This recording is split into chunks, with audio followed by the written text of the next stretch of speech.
Hello, everyone. I enjoyed Galaxy Burger so much the other day that I'm like, you know what? Let's play some more. Let's hang out. Let's just have a chill stream for today. So, we'll see where the night takes us, but for now, I'm just gonna hang out on Galaxy Burger. I did look up these secret recipes. From my understanding, they'll unlock automatically when you get to like I think it's rank 3, reputation 3, so like 3 stars. So I'm just gonna hang out on Mercury for a bit and see if I can get to 3 stars and see if it will work. Whoa. What's this? Welcome to the coupon system. Coupons are disposable and valid for 1 working day. They appear on the planet starting from the 2nd star reputation. If you buy all available coupons, new ones may be offered. Don't like the current set? Purchase a new set if your reputation allows. Remember, each new day brings new coupons and previous bought ones expire. Okay.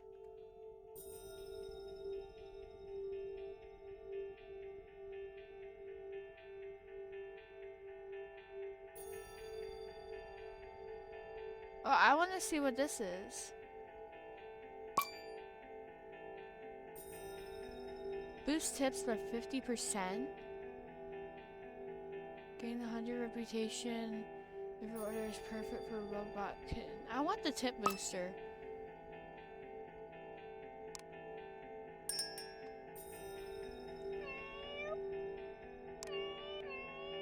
Alright. So, I guess we're just making a burger. Hanging out, making a burger.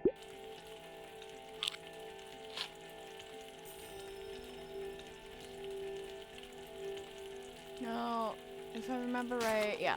Burger is just the patty and the ketchup.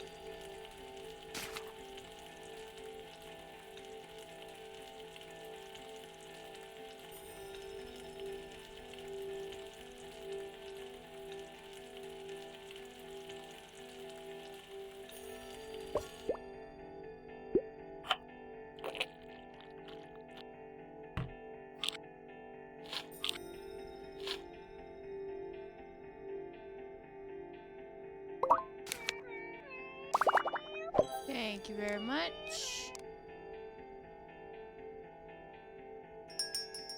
Deliver to planet Moon. Okay.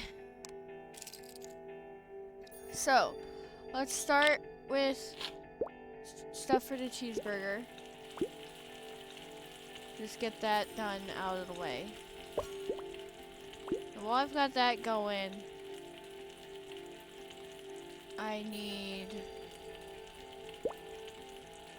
2 patties, one of them medium, one of them well done. I need a toasted bottom bun.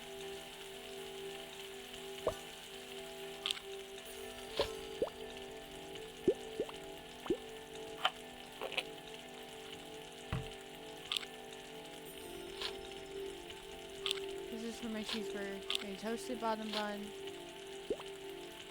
Onion. Onion.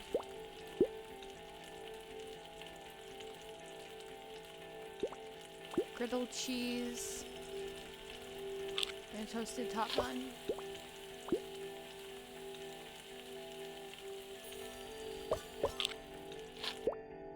Okay, so well done patty. The griddled cheese, a medium patty. And then pickle. And the top bun. I need 3 of those! Oh, well, this is gonna be fun. So I need 2 more of these.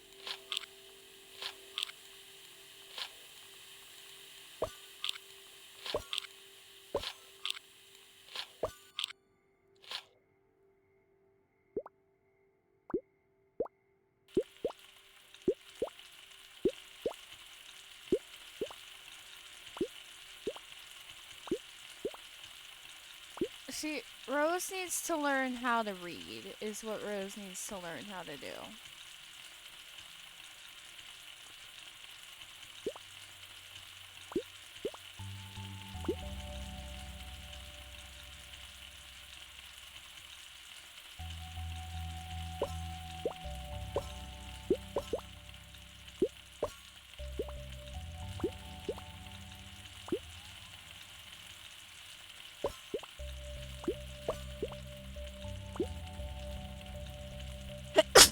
Excuse me.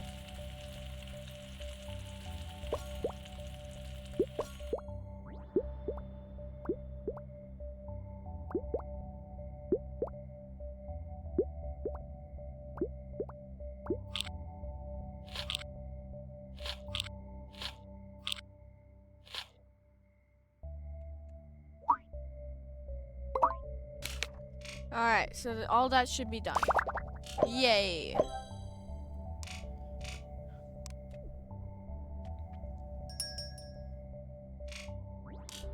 Alright, delivery to Venus. Fudge, I hit the button. Okay. So, that's for my burger. And then I just need 1 big burger. There. Medium. Cheese. I'm gonna need another medium patty.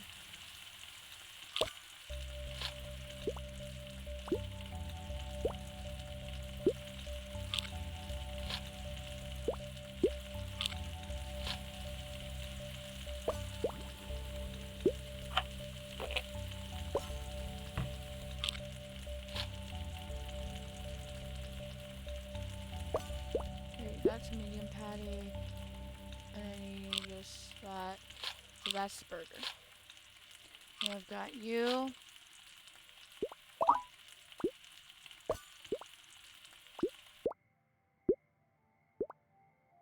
onions, a patty, cheese, patty, pickle, top bun. There we go.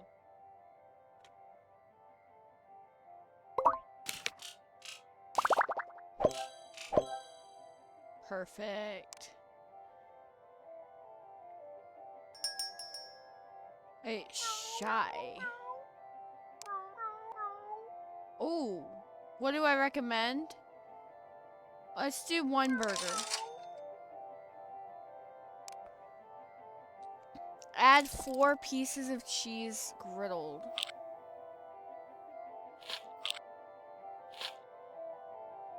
Okay, so I need... So I'm just gonna need a lot of cheese.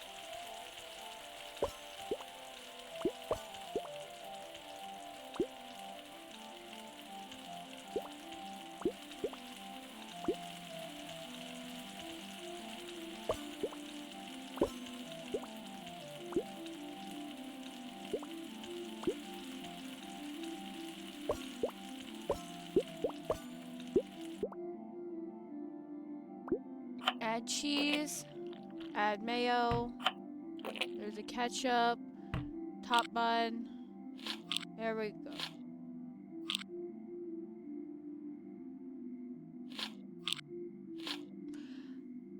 The cheeseburger is supposed to have 4.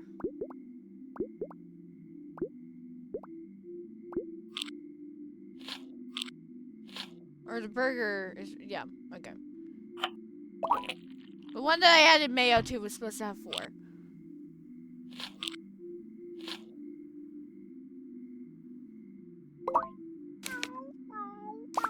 Okay. So it's not mad at the order, but I prefer, yeah. Alright. And I made 179. Well, let's keep going because I want to get up to 3 stars. Okay. Replaces all coupons instantly. 33%. Yes, I would like that, please. And I'll take that, and I'll take that. Reduces, oh. More reputation, but it reduces the cooking speed by 10%. No, I don't want that. I will up the tips.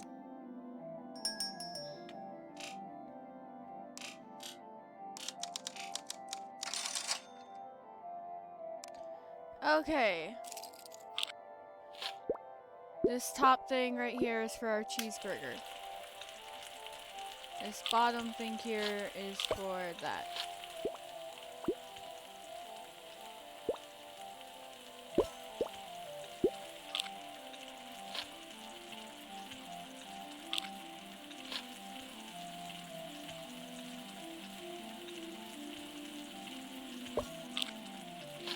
So then let's do burger, cheese, ketchup, top bun. Here we go.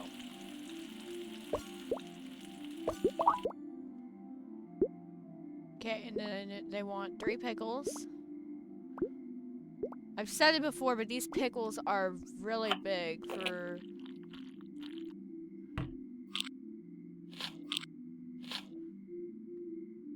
They're really big. Dang it! I need to pay more attention to that. I need to pay more attention to that.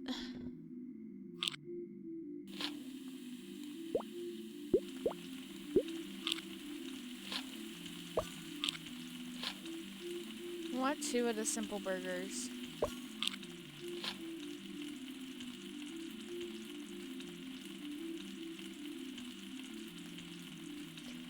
Rose doesn't pay attention to stuff, obviously.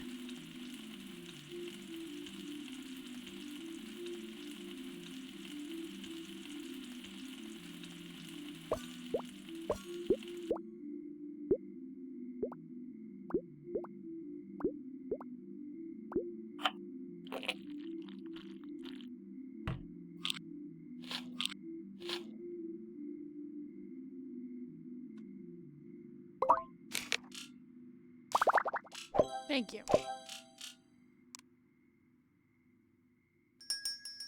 Hello there. Oh, you're wanting to complicate stuff on me. Okay. Alright, so let's start with the cheeseburger. So, cheeseburger is going to have an additional slice of cheese and tomato.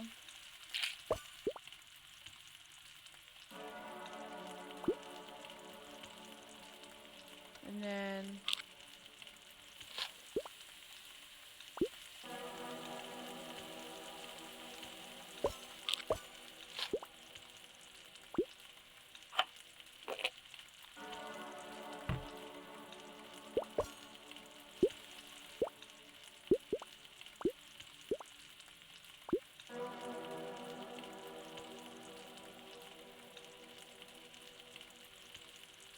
Okay. Wait a minute.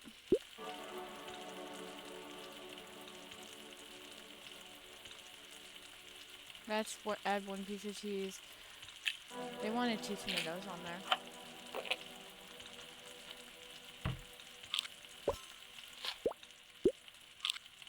So that should be the cheeseburger.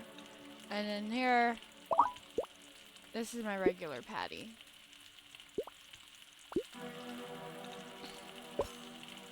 This is gonna be a well done patty.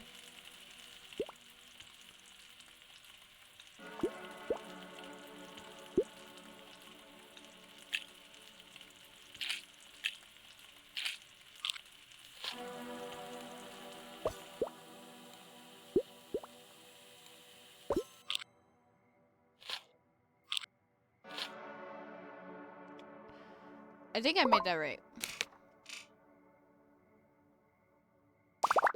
Perfect.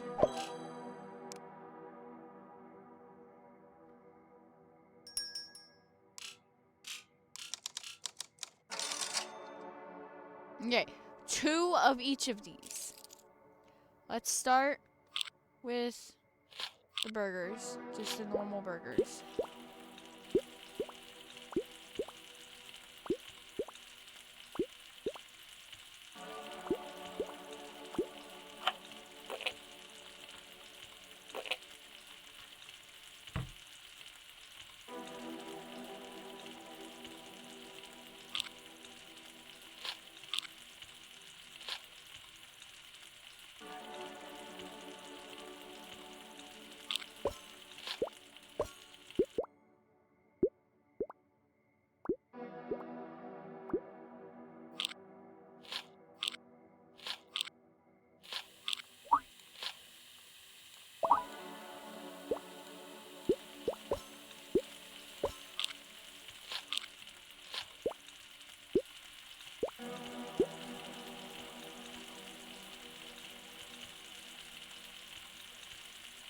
Okay, these are both gonna be mediums.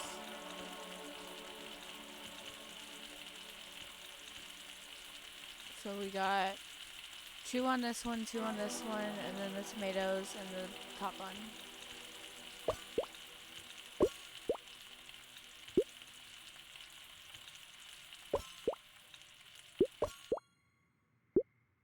And we got 1, 2, 3, 1, 2, 3, and then 2 top buns.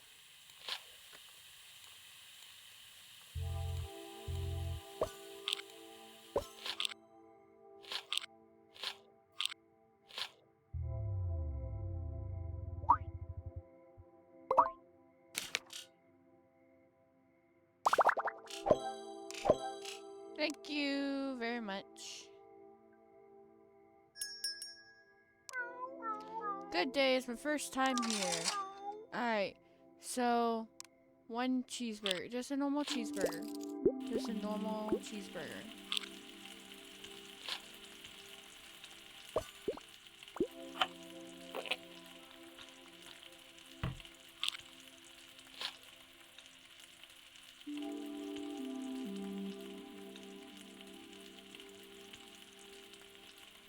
So this really isn't that bad. This game is pretty good. I like it.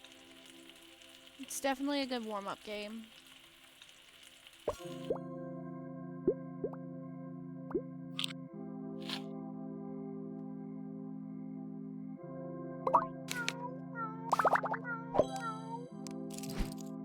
Nice.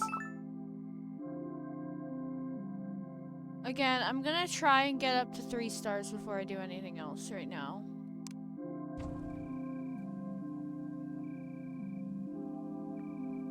Yeah.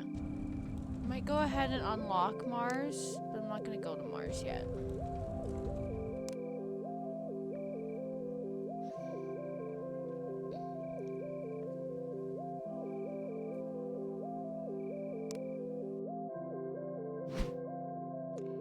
Prevents overcooking. I don't want to prevent the overcooking, honestly. I've been doing alright with that.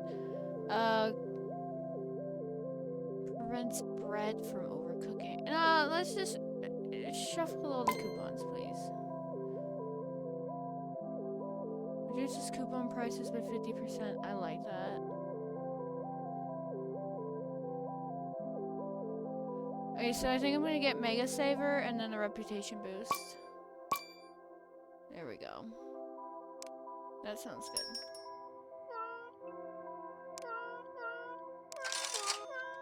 A burger with no ketchup.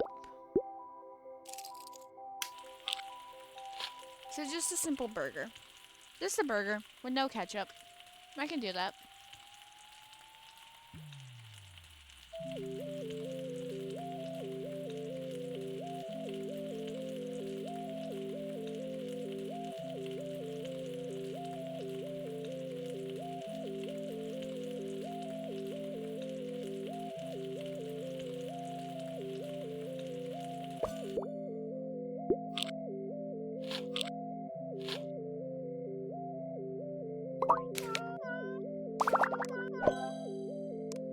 Thank you. Yes, I make burgers. A vegan burger. Okay, so you want your bottom bun toasted, you want your top bun toasted.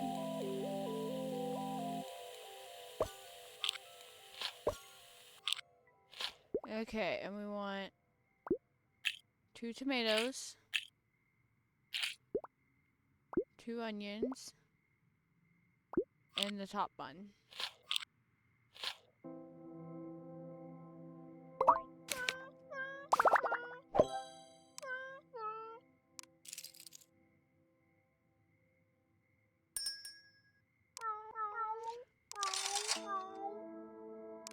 Just a cheeseburger. Just a normal cheeseburger.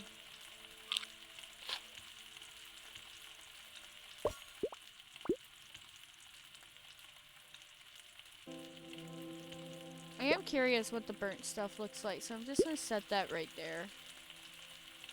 And I'm just gonna let that burn. Just because I'm curious. Am I losing money for ingredients? Yes. Do I super care? Not really.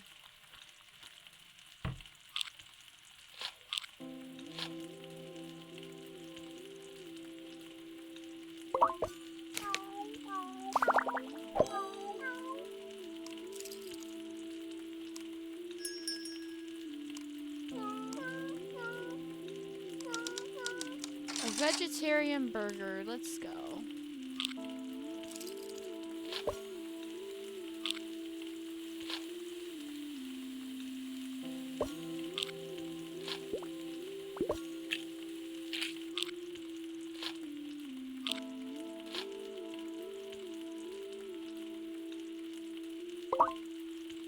I see this real quick.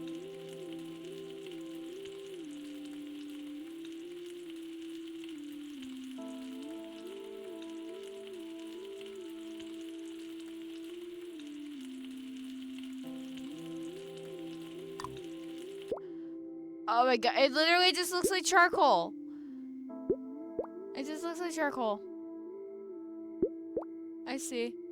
That's nice. Okay. I was just curious. My curiosity got the best of me.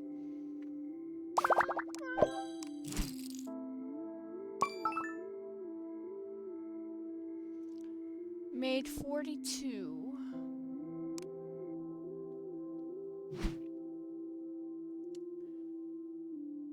Just daily customer counts +3. I can do that.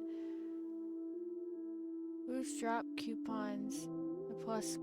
Feel missing instantly. I don't understand what that means. Boost the stove cooking speed by 75. Sure.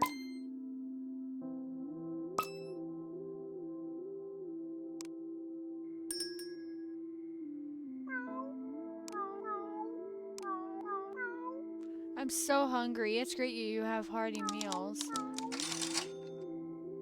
3 vegetarian burgers.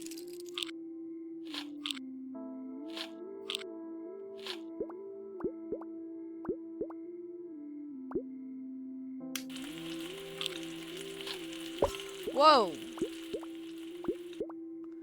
Okay, they weren't kidding when they say that's fast.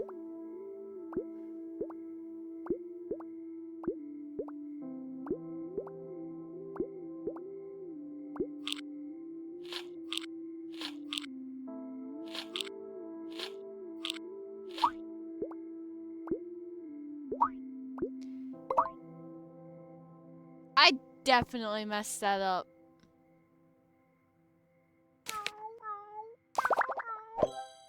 Okay, I'll take it. I forgot to put the top button on like a doofus.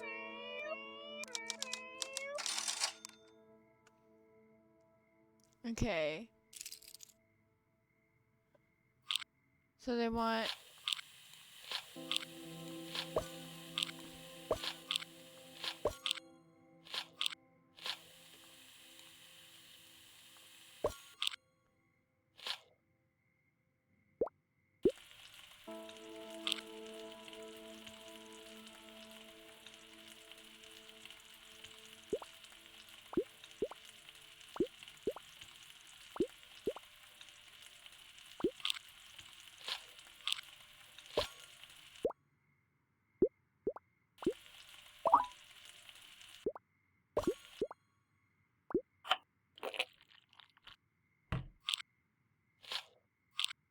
There we go.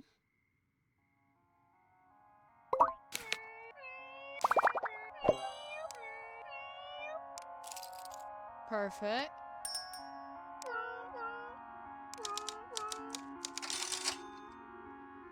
Alright, so bottom bun.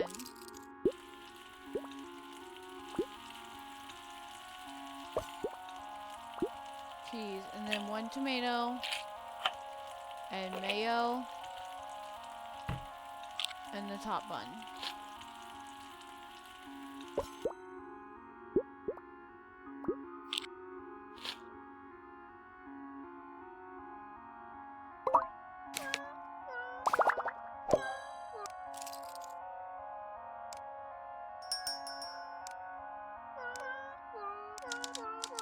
Alright.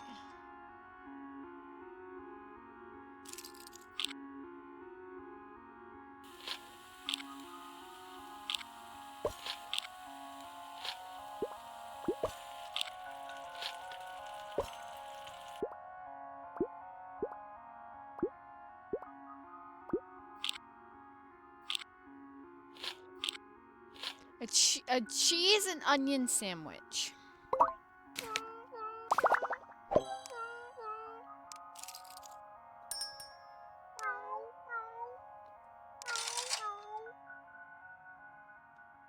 Alright, just a burger.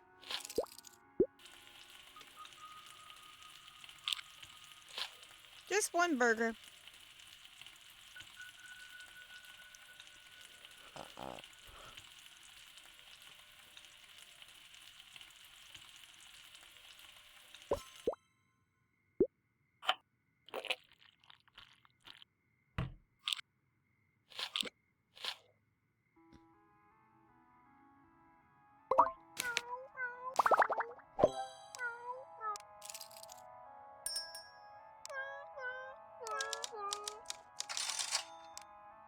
Alright, so we're gonna do... It's literally the same type of thing.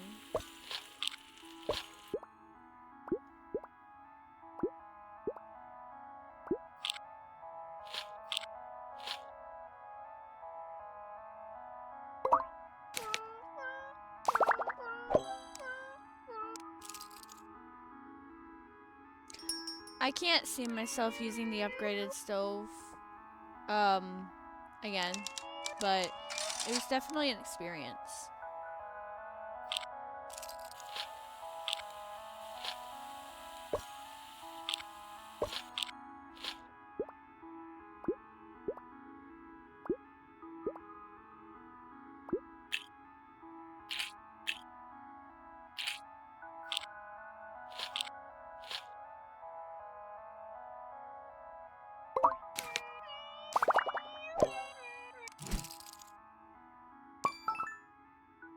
Alright.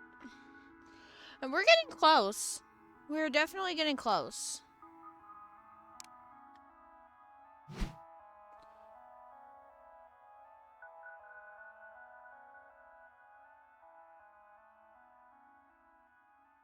Refresh my coupons.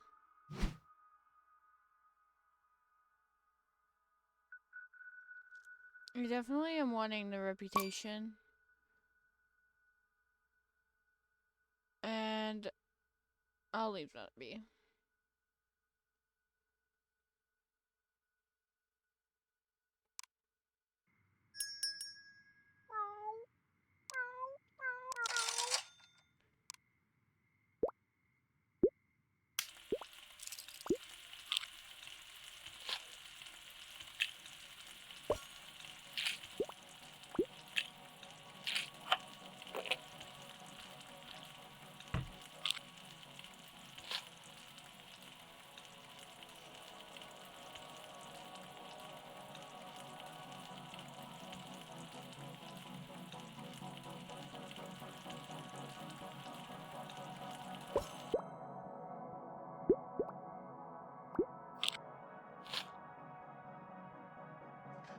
That said no ketchup. I put ketchup on it.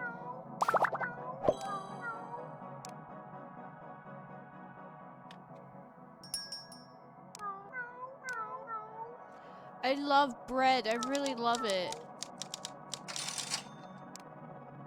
Holy you weren't kidding.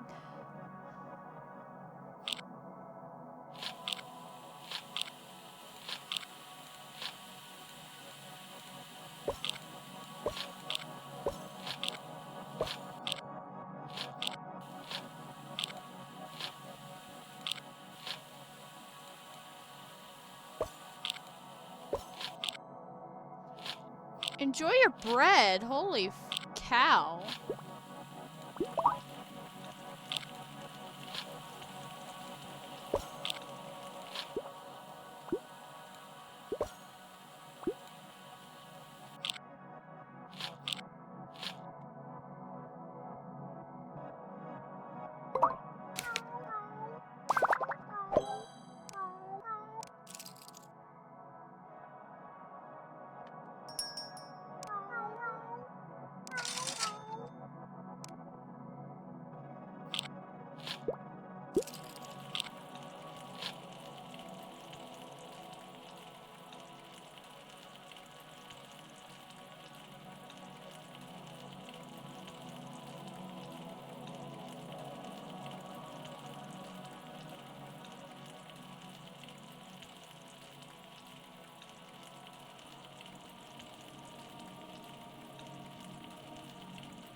my god. I'm so close. Okay, I think one more day will do it.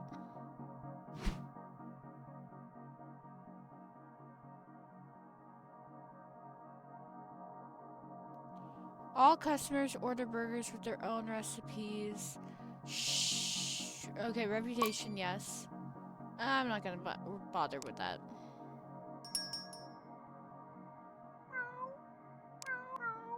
A hearty breakfast. Holy cow. Okay.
So that's the well done one.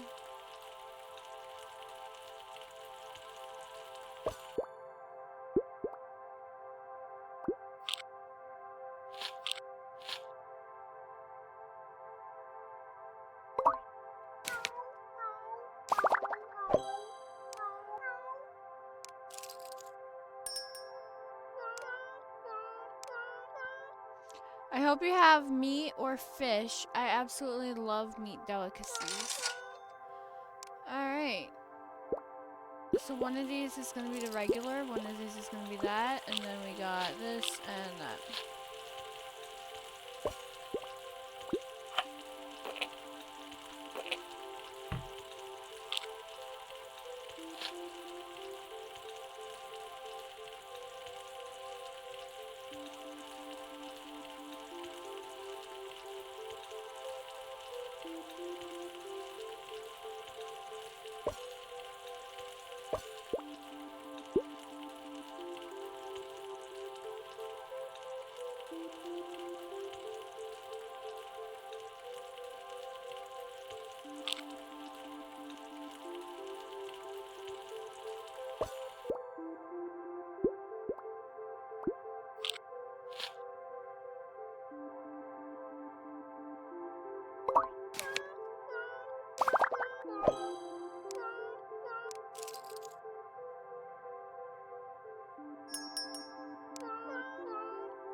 Ketchup, tomato, tomato, onion, onion, onion, top bun.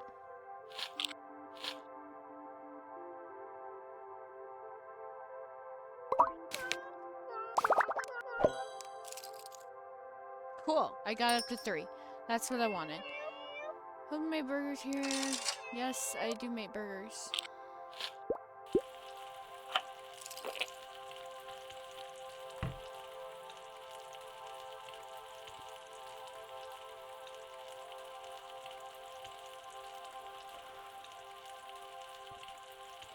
I am a little bit more tired than I thought I was. I don't know what exactly I'm going to do for stream. I do want to explore this a little bit. But I am probably at some point gonna swap to probably a little more Phoenix Wright. We will see.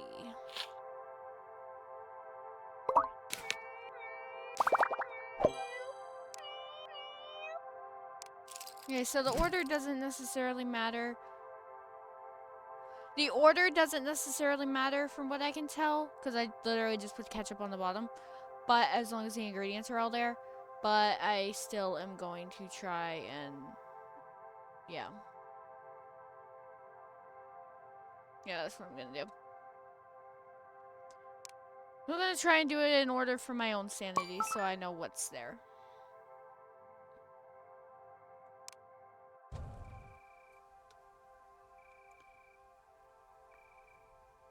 Okay, it said there. Maybe like one more shift. I want to see what's... unusual visitors. I want to see what's over here at Mars.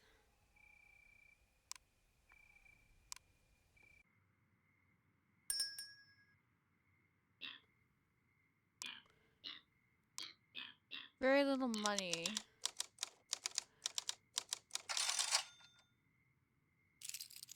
Okay.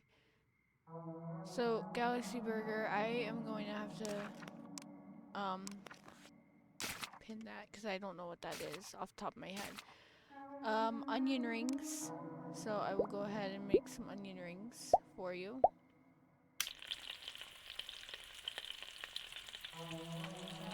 And then I will focus on this big burger to begin with, since I know what it is.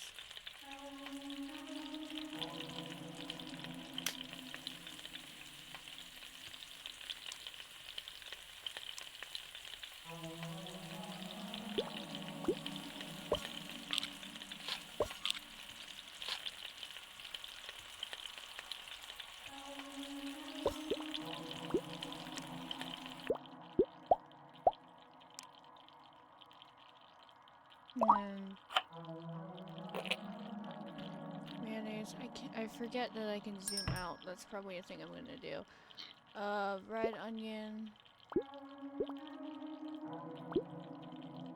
And then I need 2 medium patties.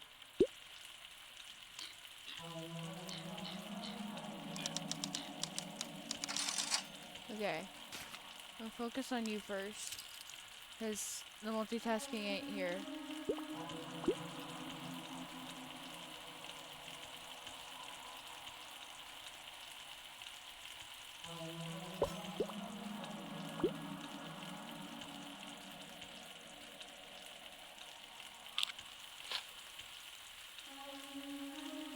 The multitasking ain't here today.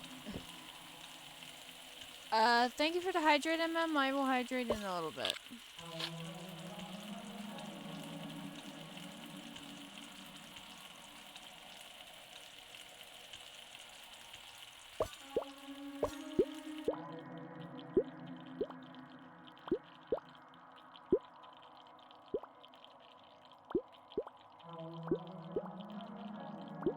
Three pickles, 3 lettuces, 2 onions. That didn't even go on the sandwich. Okay, don't clear it before I do it, MM. Or else I'm gonna forget.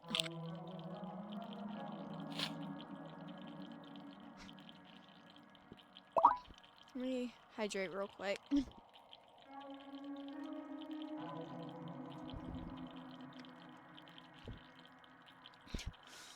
Yeah, don't clear the hydrate until I do it, because then I'm gonna forget that it's a thing. Okay, bottom bun. You also know me. What do you mean you know me?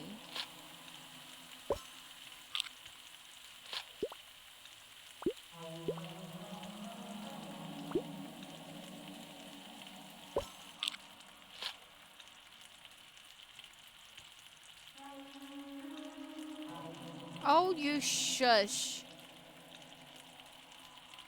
Doesn't necessarily mean that I'm going to right when you do it. I very well could forget.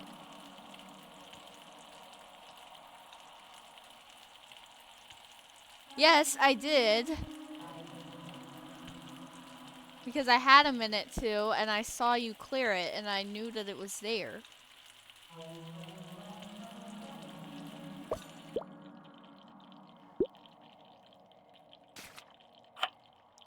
Okay, so mustard. I'm glad that this isn't like like they don't have like the patience scale, because then I would be screwed. Okay, so that's that. Okay, and then you wanted potato wedges and French fries.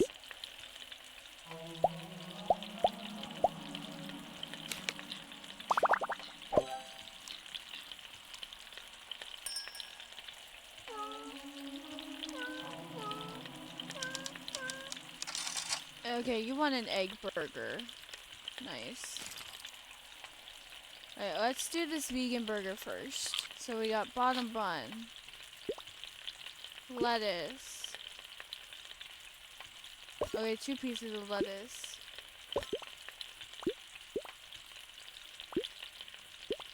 3 pickles, 1 onion, 2 lettuce, and a top bun.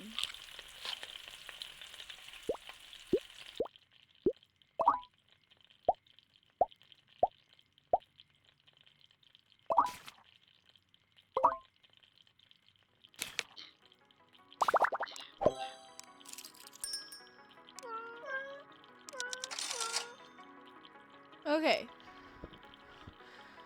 Let's focus on you right now. So we got toasted, fried egg, and you're also toasted.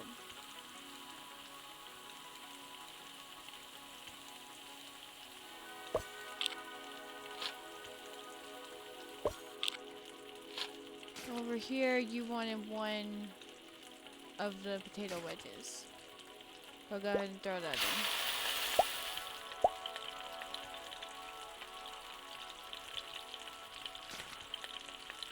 You want a cheeseburger.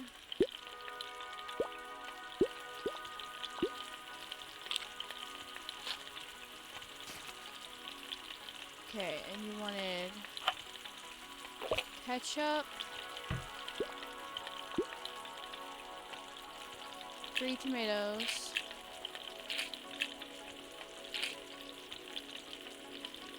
and then the top bun. And then this goes to order 3.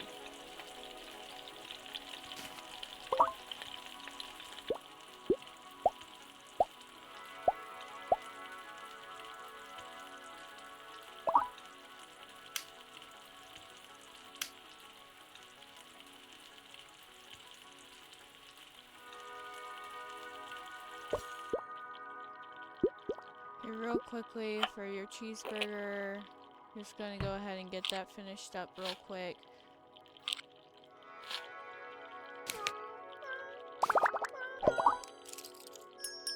Hello.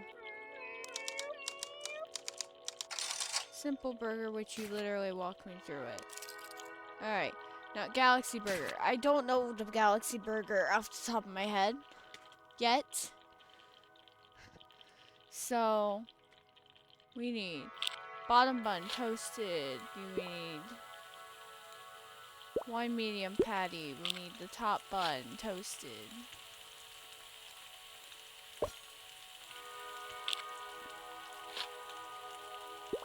We need lettuce, hold that off. And then we need, I'm going to turn that up.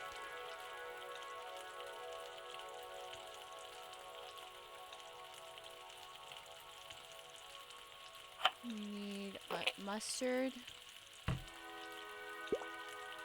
onion,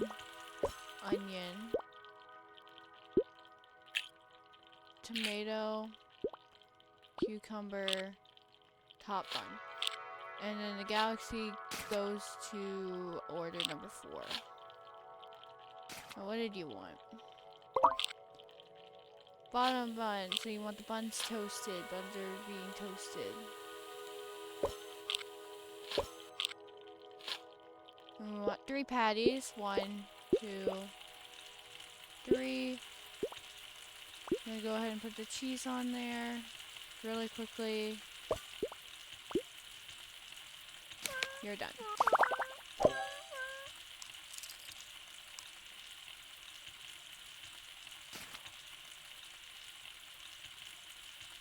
We want lettuce. 1, 2, 3. Griddled cheese. 1 pickle. 1 onion. Add ketchup to it. Now the order might actually affect it because I got a lower rating on that.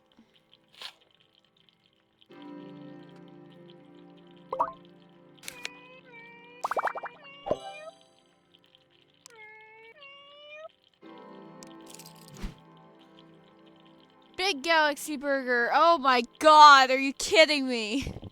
Are you serious?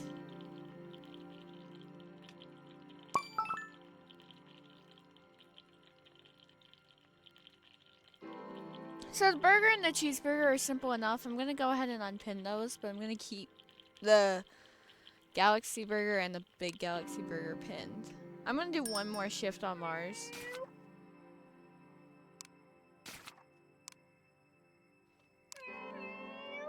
Yeah, segment burgers. Alright, so over here we need cheese balls. Alright, and then we got bottom bun, onion. I need 2 patties. Turn that on. 1 piece of cheese.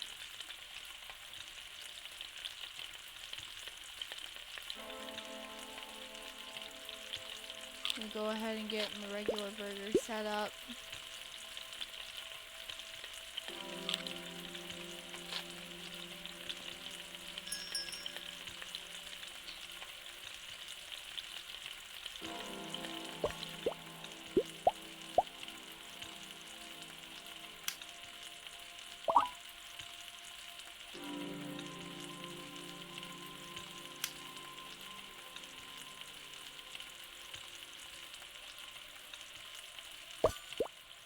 So you, and you, and you. 1 tomato, 3 lettuce.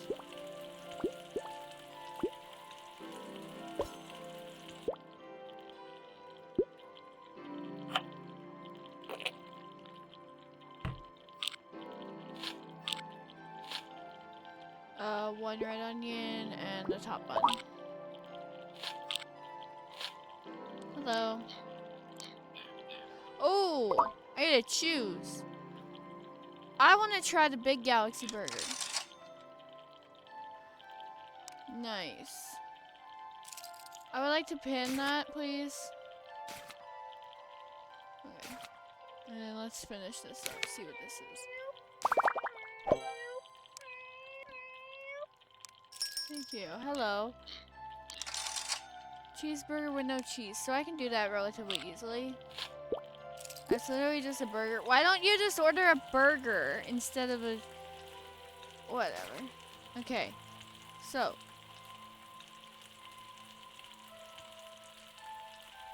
Big Galaxy Burger. I want to make that. So we need bottom bun. Toasted. We're gonna need 2 patties. We need cheese.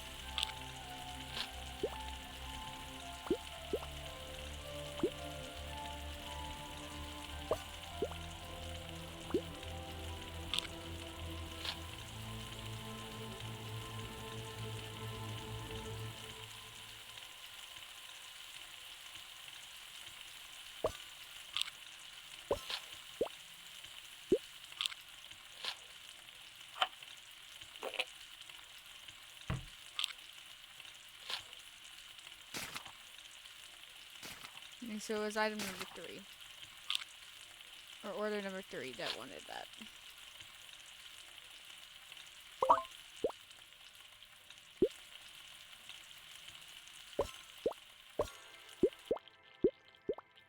cheese, that, and then mustard. They did want stuff added on. Okay, they only wanted stuff added on, which we can do after the fact. So 2 onions, 1 tomato, 1 cucumber, and then they want another cucumber added on and a piece of cheese added on.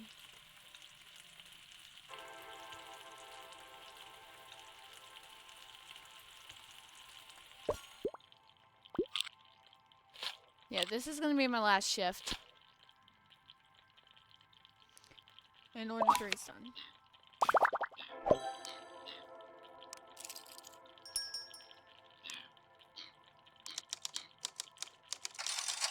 Okay, you want cheese balls? Have some cheese balls. I'm going to do the Galaxy Burger now. The Galaxy Burger they want to add on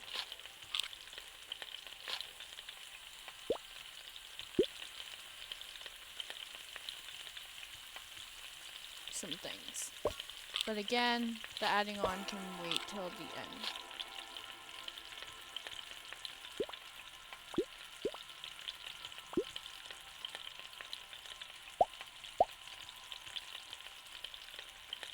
Also, let's jump to this over here.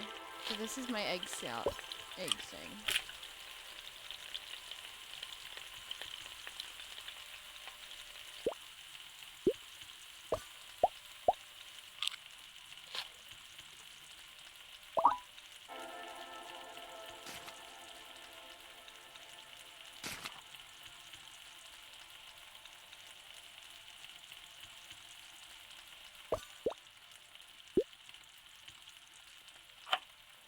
Okay, mustard,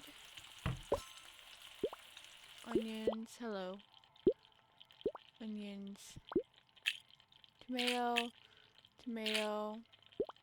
cucumber, and what did you want to add on to that? You want to add mayo and 4 pieces of lettuce. Okay, that's my Galaxy Burger. It goes to order number 2. And then here, we want cheese, egg. Oh, I need another egg. And then I need 3 onions. And their top bun.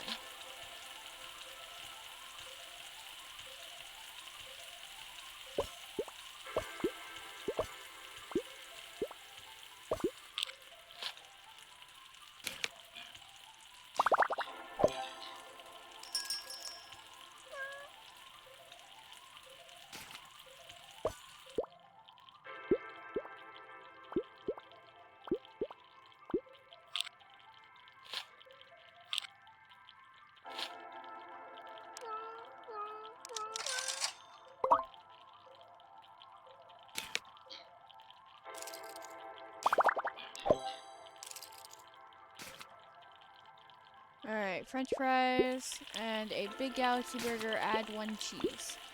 So,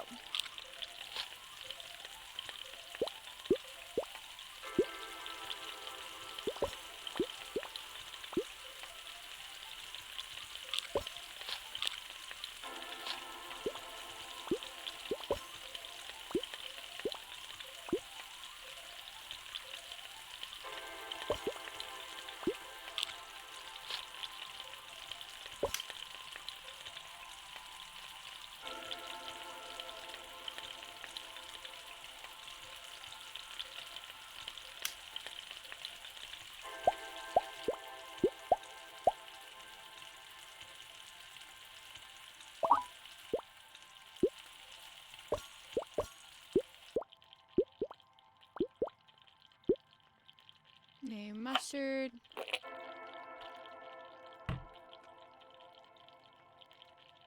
two onions, 1 tomato, 1 cucumber, and the top bun. And that's done because I already added the extra cheese.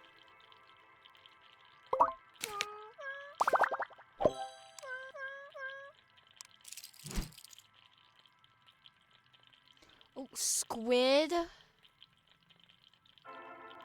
Oh, that's gonna be fun.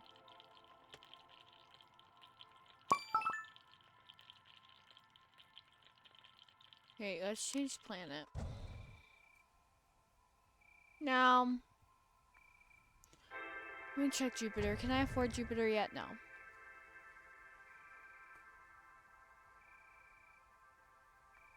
So I'm only 1 star on all of these.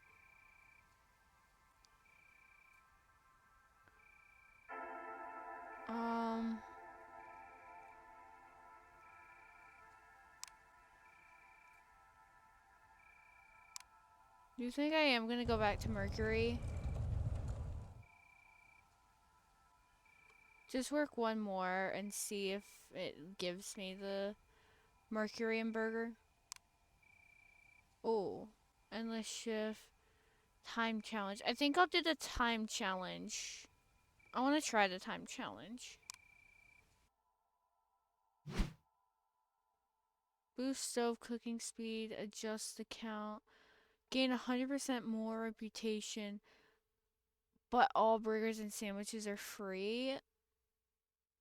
Ew. No, let's refresh the coupons, please.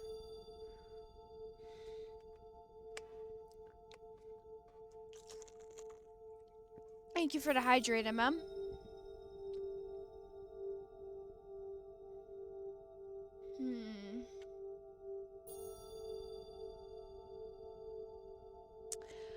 I don't like these coupons.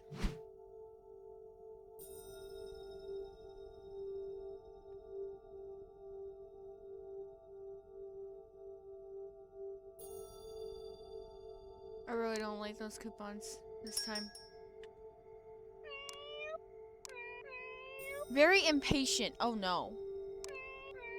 I'm in a huge hurry and make my order as fast as possible. Okay. Okay, I can do that.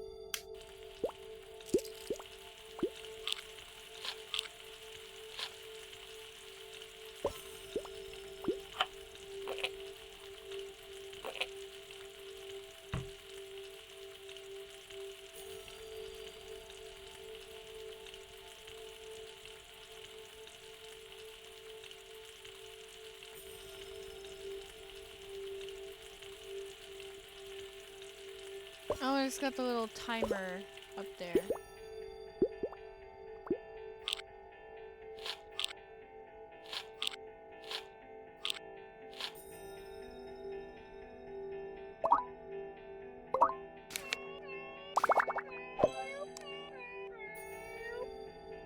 Gave me a higher rating because I did it so quickly. Awesome.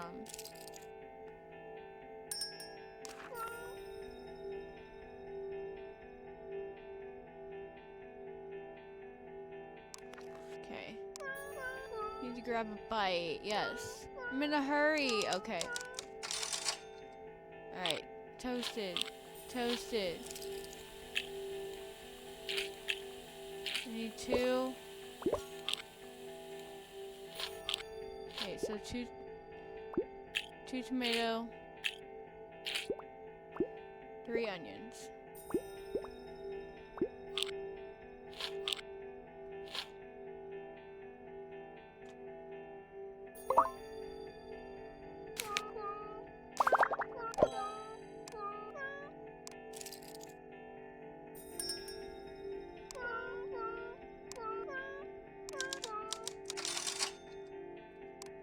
Okay, so that I need 2 burgers and a pickle on the top bun.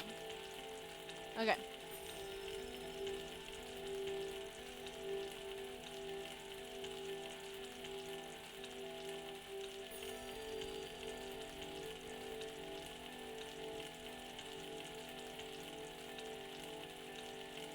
Yeah, this is definitely one of those games that you can only play for so long before it starts getting repetitive.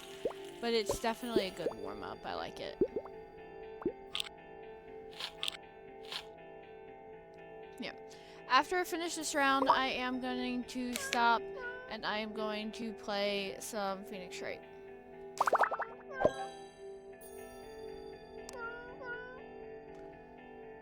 Unbelievable, you did everything perfectly. Yay!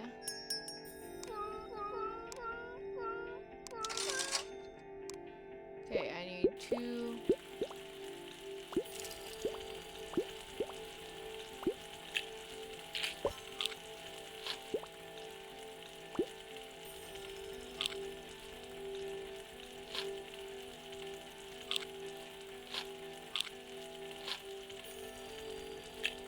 So this is for my burger. And that's for my cheeseburger.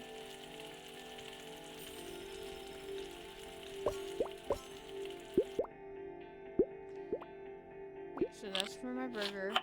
My burger's gonna have ketchup on it. That's the burger. And then this is for the cheeseburger.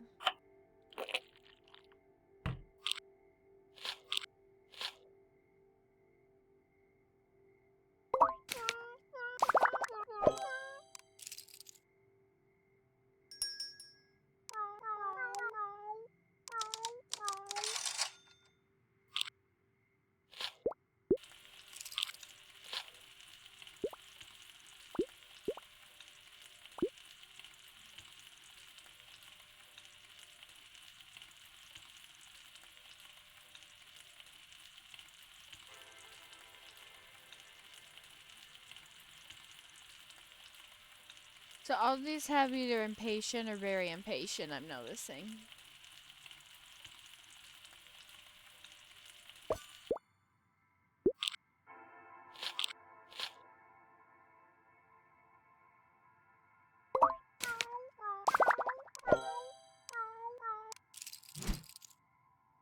There we go, the Mercury and Burger. I like that.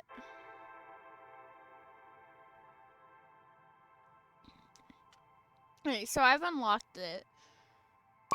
I don't know how to make it necessarily, but I unlocked it. Okay. That seems like a good stopping point. I unlocked the Mercury and Burger.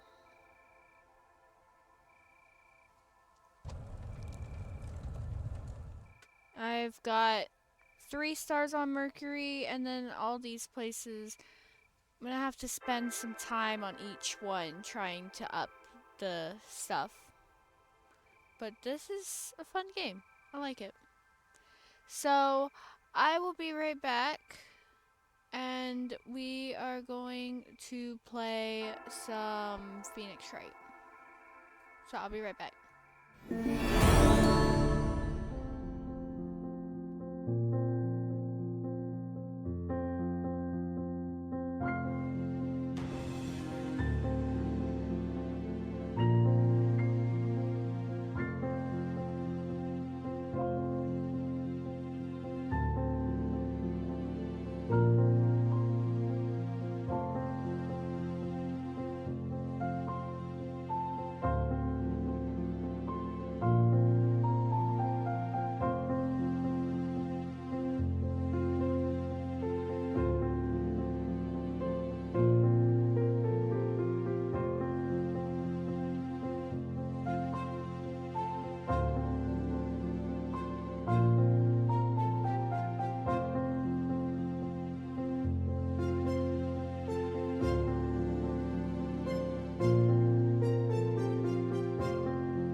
Hello. My Switch is doing that thing again. There we go. Alright. So, last place we were at. Thank you.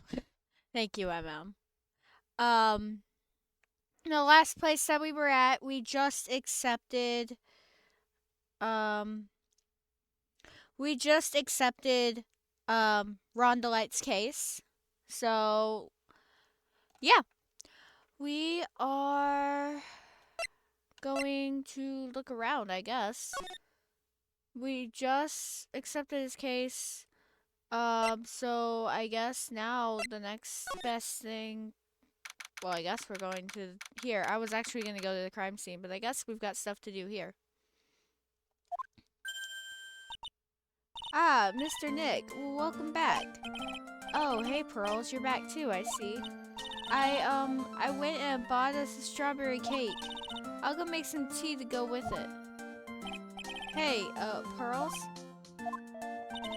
It looks like she feels really bad about what happened at the detention center. Mr. Nick, I was wrong about you. I shouldn't have trusted you. Tea does sound good, actually. I'll never forgive you, ever.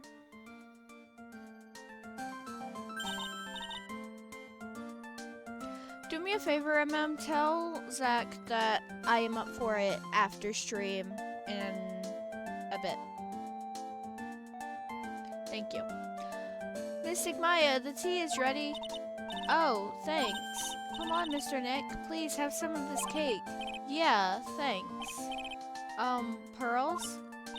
Oh, excuse me. I was in the middle of cleaning the toilet. Hey, it's okay. I just cleaned it this morning. Too late. This might be a good time for me to ask about her.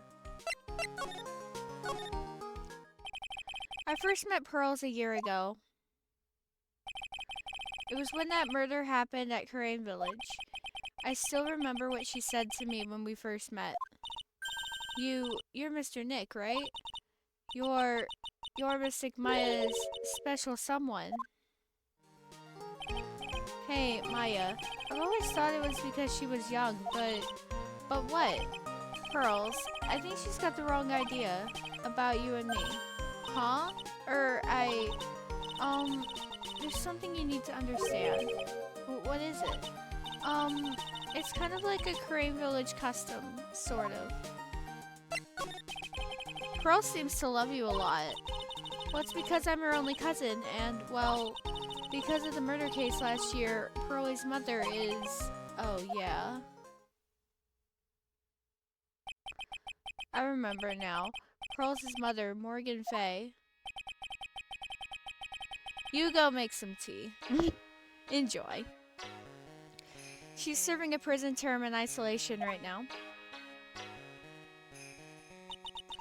So you see, I'm the only family Pearlie has right now. But it's the same for me too, Maya. My mother's gone too. I actually do want some tea, but I could go in the kitchen and get some, but I'm not going to right now. There are hardly any men in Karain Village.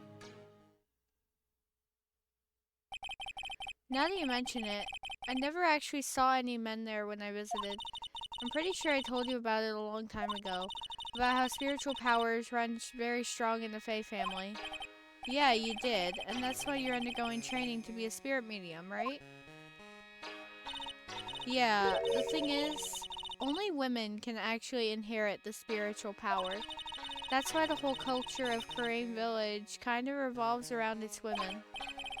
Well, that's understandable, nothing wrong with that. Yeah, but because of that, there tends to be a lot of unsuccessful marriages. Oh?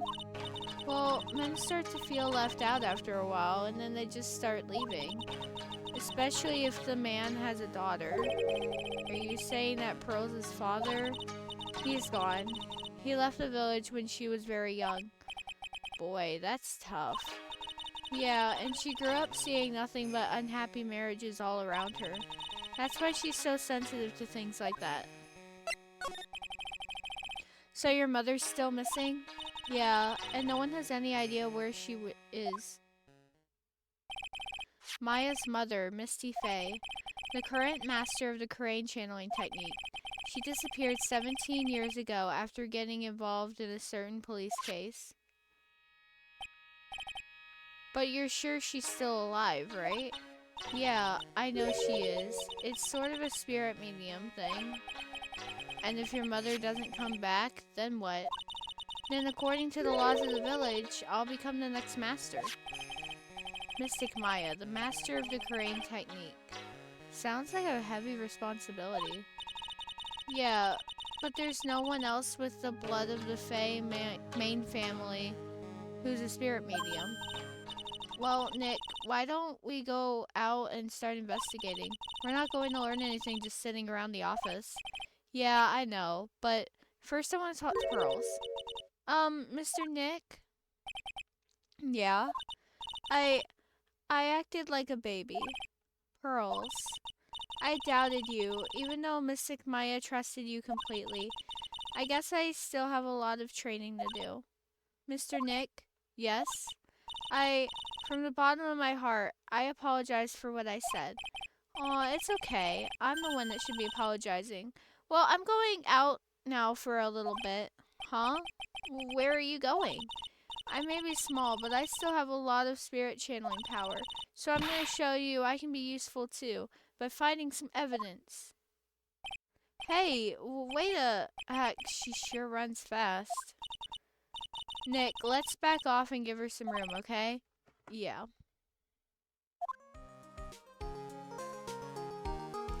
Alrighty.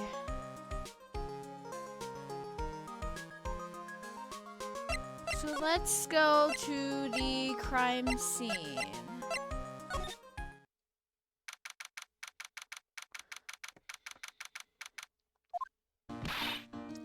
Maya! Oh, Miss Andrews. I'm so sorry, it's my fault. Your precious urn. Your precious urn. Please, calm down. What's wrong? It never ends. Everything I touch ends in failure. Maya, I'm sorry. I'll do anything to make it up to you. No, it's okay. I know I don't look it, but I'm good with my hands. I can make you another urn.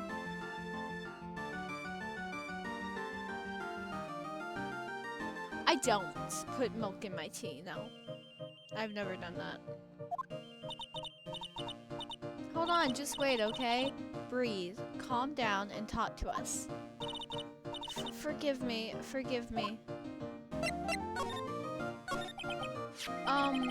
So when did you get the calling card from Mass to Mass?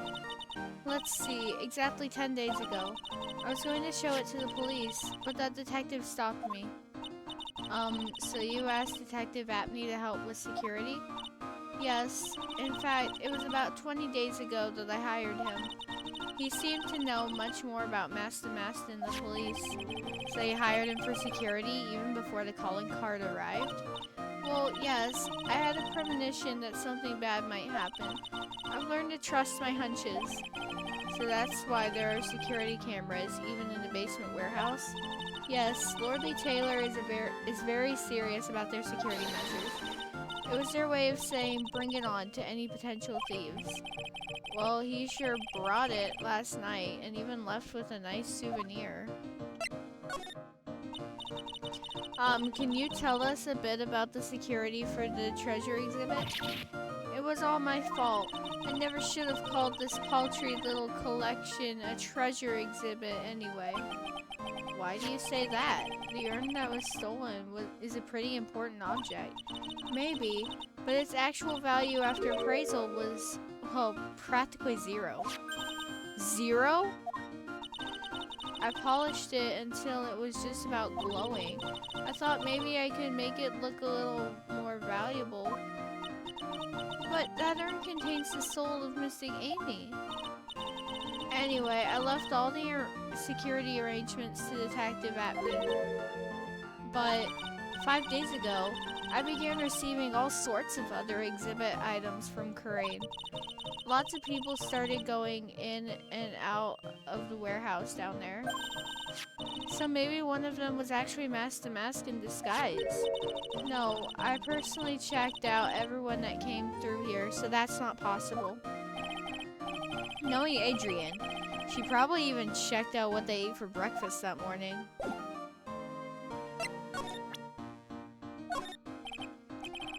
Miss Andrews, I know, it's my fault. What's done is done. I'll make it up to you by making a new urn for you. I'm just wasting my time. She's too far gone.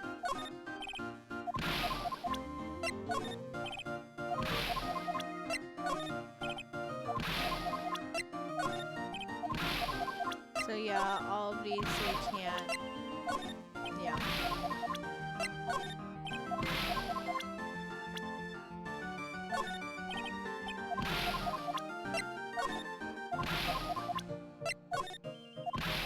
Yeah. It's just gonna keep going. I'm going down to the warehouse. Maybe there's not anything I can do in the warehouse. I mean, I can try and examine this again. Our precious urn was right there on the other side of these doors. Yeah, and according to security camera data, someone was in there last night. What I'd like to do to him. Looks to me like it's been dry for several days. There's something suspicious about this paint mark. The bottom left part of it is oddly shaped and it's shockingly pink, probably. Oh, I don't see how the color of the paint is in any way important. When we were here with Miss Andrews last night, the statue wasn't where it is now. Yeah, it was right next to the door, wasn't it? Well, if someone moved it, it was probably the criminal. Maybe he didn't like being watched by Mystic Amy while he stole the urn. Hey, cut it out. You're giving me the creeps with that kind of talk. I'm really starting to like this thing. It's so cool looking. I like to strap it to my waist and walk around town like a samurai. Careful, Gumshoe will lock you up and throw away the key if you're caught. That pathetic looking wooden box. Ah! That's the box that had the sacred urn in it. Don't touch it. There may be clues to the thief's identity on it. Grr, I worked so hard to make that box. Huh? You made that poor excuse for a box, Maya? What's that supposed to mean? And I was so proud of it. Sniffle, sniffle. Poor Maya. Maybe it had been better if Master Mask had taken the box, too. According to computer data, someone did in fact go through those big doors last night, right? Yeah, I guess so. The shutter did go off once, you know.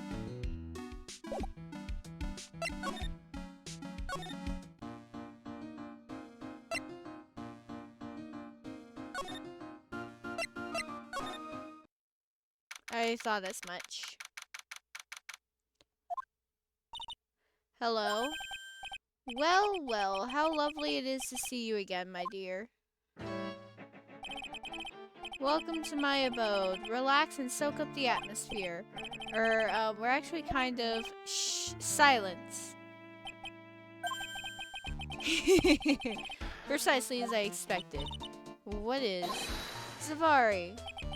The truth has once again been elegantly revealed to me. A lawyer and a spirit medium. Am I correct? I think we've already been through this. Ha, so my estimation was correct. Zavari, how truly elegant. Now then, what can I do for you? You mentioned before that you were on guard duty all alone last night. Zach might have gotten off after it. He hadn't responded yet. Fair enough. Precisely, this is my 5th encounter with my archenemy. I refuse to allow anyone to interfere with the rightful pursuit of my prey. I heard you've been after Mask to Mask since his very first theft. Yes, my dear, I see you've done your homework. His very first heist, that vile thief pilfered the famous jewel, the Tear of Emanon. I encountered him in the museum's sacred hall, the crime scene itself. So that's why you were hired as security for the treasure exhibit?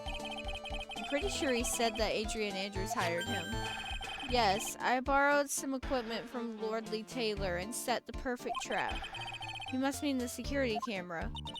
But I thought you were watching the area yourself too. So how did Master Mask manage to steal the urn? That's the $1,000,000 question. What is the mask's modus operandi?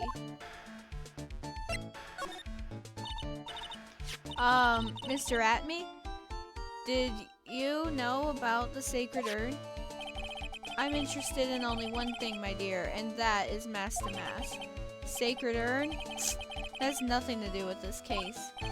But wasn't that what Master Mask stole this time? I am a hunter, sir.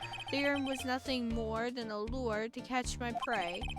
Do you yourselves remember the shape of the individual peanuts you throw to pigeons? I don't think I like this guy's attitude, Nick. Well, anyway, it looks like he doesn't know about the urn. There's something that's kind of bothering me. Please, my dear, ask me anything you like. After all, we are all but seekers wandering alone in the dark. Well, I was wondering how the masks managed to steal the urn. I mean, isn't it strange that you don't seem to know? Yeah, now that you mention it, it is strange. After all, you were on guard that night at the scene of the crime. Unless you were sound asleep, you should have at least seen Master Mask. Uh-oh. What the? It's a Cyclock. Cyclock?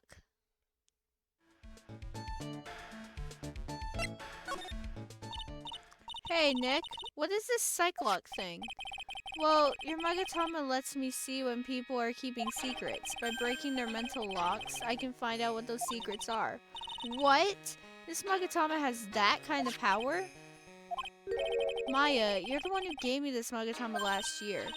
Well, it's true that this Magatama is a prized Fae family heirloom, but Crowley was the one that actually imbued it with spiritual powers, right? That's why I don't really know much about what it can do. This is the woman that's going to take over the Crane channeling school someday. So how do you do it? How do you break the Cyclops thing? Well, you present the Magatama to the person with the secret. Cool, I can't wait to see it in action. Come on, try it out. Oh boy, I think the future master still needs to learn how to be patient.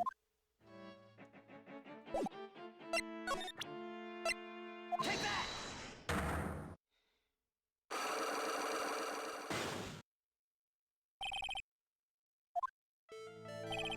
Detective Atme, you were standing guard at the scene of the crime.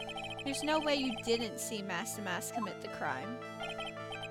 Well now, I can hardly see why you're so positive about that. Yes, indeed, I was guarding the warehouse, that much is true. But I can tell you for certain that not a single person passed through that door. I'm not sure why, but this Atme guy is lying through his teeth. I know, I'll show him some proof. Detective Atme, I have here proof that someone went through the door last night. Take that! There was a security camera set up at the scene of the crime. It should have automatically taken a photo of anyone that went through that door. Precisely. I hope you don't mind, but we've already gotten our hands on the camera data. As you can see, the camera went off exactly once last night. What? But my monocle didn't catch anyone in its flash. It must be some kind of computer malfunction. It must be. Maybe it was your monocle that malfunctioned. What? Are you saying I didn't do my duty properly? Detective Atme, you must have seen the thief last night. The question is, why are you trying to hide it? If he's hiding it, there must be some reason.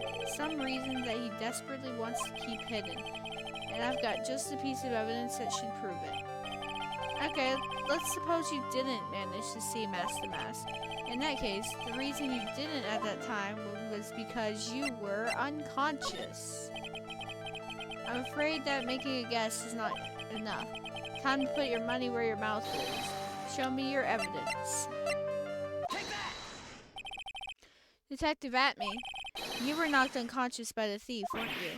Ha ha ha, surely you must be joking. You think that I, Luke Atme, could be knocked unconscious so easily? This sword proves it. That's...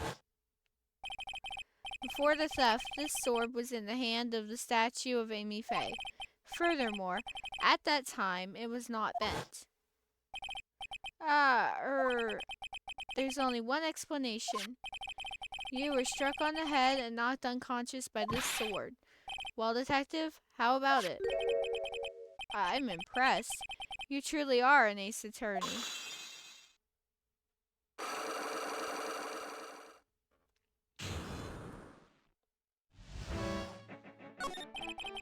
I can't deny that there may be a small hint of truth in what you say.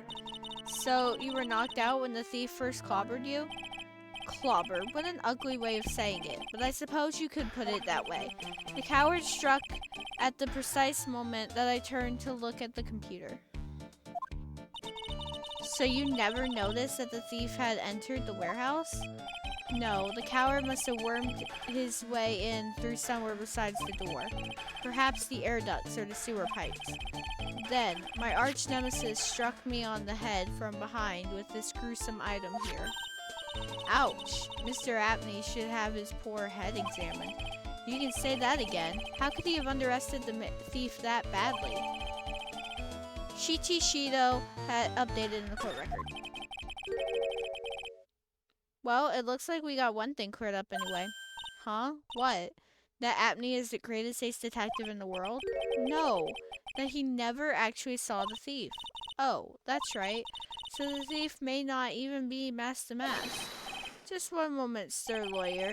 The thief was unquestionably Master Mask. But you never actually saw him. Perhaps so, but I installed a security camera for just such a contingency. Oh. Last night, the camera went off exactly once. Behold, this is a photo of the dastardly thief taken by the security camera.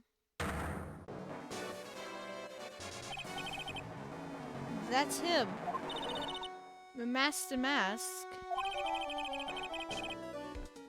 Security camera photo added to the court record. The thief can be none other than the arch-criminal Master Mask. After all, he has a very good reason for committing such brazen crimes. What are you talking about? So, what did you mean by he had a very good reason? Exactly that. Mr. Delight had a very good reason to dress up and commit those crimes. There should be a green envelope somewhere in his room. You'll need to go and investigate. But how would you know about that? Have you forgotten? You're speaking to the finest ace detective ever to walk on the face of the earth. The most brilliant mind since, well, ever. Luke Atme. Guess we better go take a look, just in case.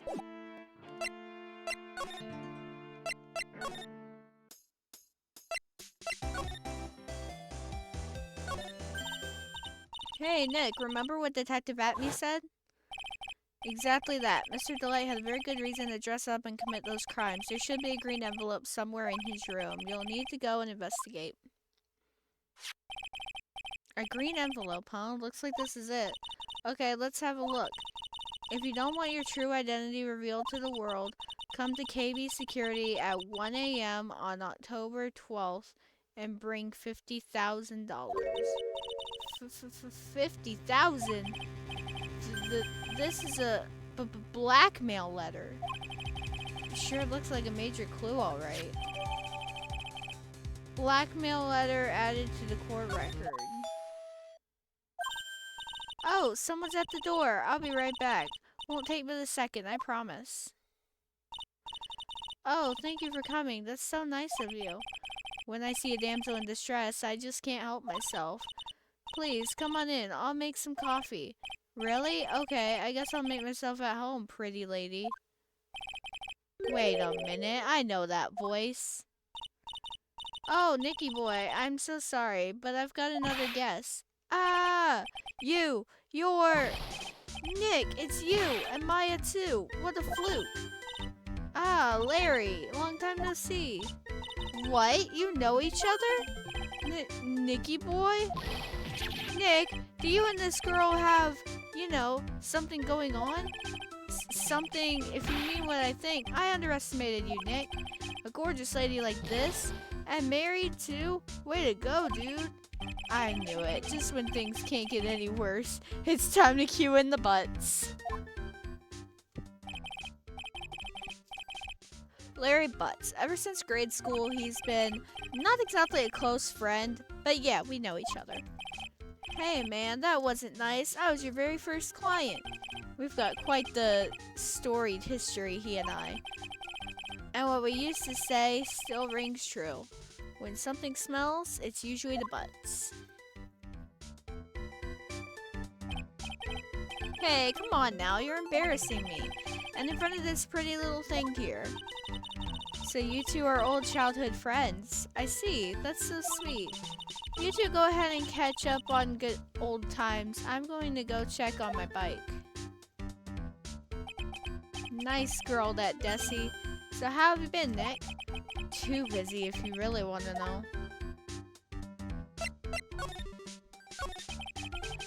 So what have you been up to this whole time? It's been 2 years since I heard from you. And what's with those clothes? You look, well, weird. Hey man, that's uncalled for. This is my uniform for my part-time job. But I can't believe it's been 2 years. They say time flies when you're having fun. Huh? What's wrong? Nick, I gotta tell you, women, I don't trust them anymore. You got dumped again? Well, you know Benifer? I followed her all the way to Japan 2 years ago. That's where I met the famous Caddy Tom, and my whole life changed. Benifer, Caddy Tom? I never heard of either of them. Anyway, dude, Caddy Tom chose Hollywood over me. Can you believe it? Well, actually, anyway, it sounds like you had quite the adventure. Women. They're so, Oh, but you're different, Maya. You're not like the rest. Looks like he's still the same old Larry. So what are you doing here anyway? Huh? What do you mean by that? I'm just a natural born nice guy, that's all. Well, actually, I picked this up last night while I was working. A wallet? You say you found this last night? Yeah, it had a driver's license in it, so I figured I'd return it myself. Ron's wallet added to the court record. Found by Larry at his part-time security jobs company building. Night of the crime. Hang on, let me see that for a minute. I knew it. Desi's picture is in here. There's 104 days of summer vacation? Oh, come on! Sorry, my water bottle wouldn't be stupid and I was knocking it over. Thank you for the hydrate, MM.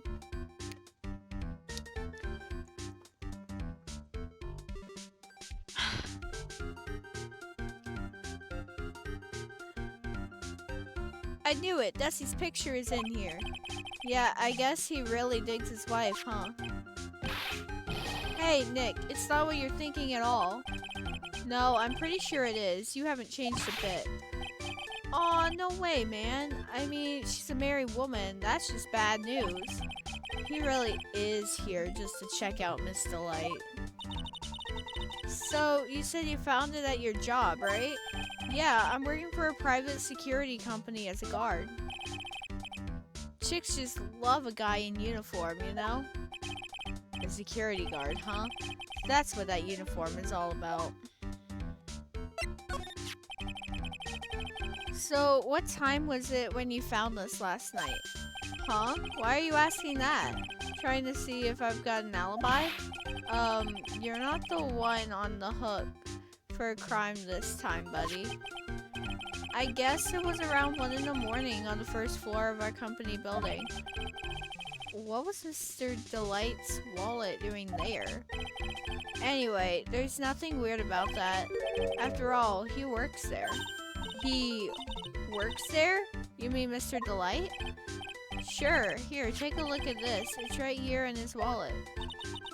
What's this card? It's a key card for the security company. See, it's got a serial number on it right there. There's no mistake about it. You said you were working part-time at a security company, right? That's right. Why are you making that scary face? Security company, huh? Something's not quite secure about Larry working there. I need to find out as much as I can about this key card.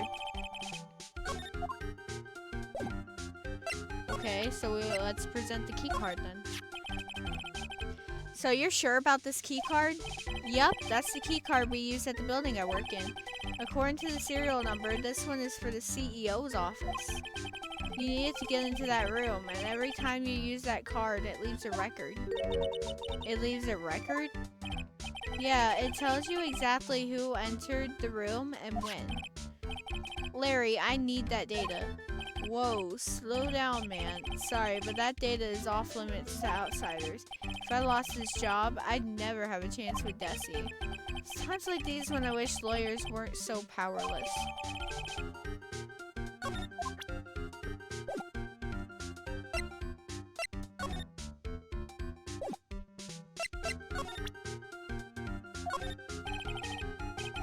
What about this? Does anything come to mind? Listen, I'm a security guard. I'm not here to sell you juicy bits of info and chew the fat, man.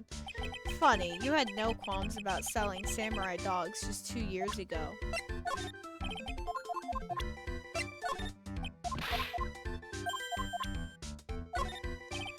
Larry, this is one of the treasures from Crane Village.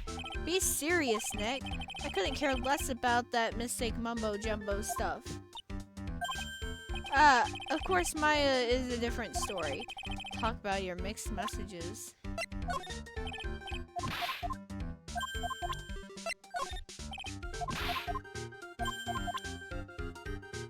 Larry Butts is gonna be truly arrested one day for going to...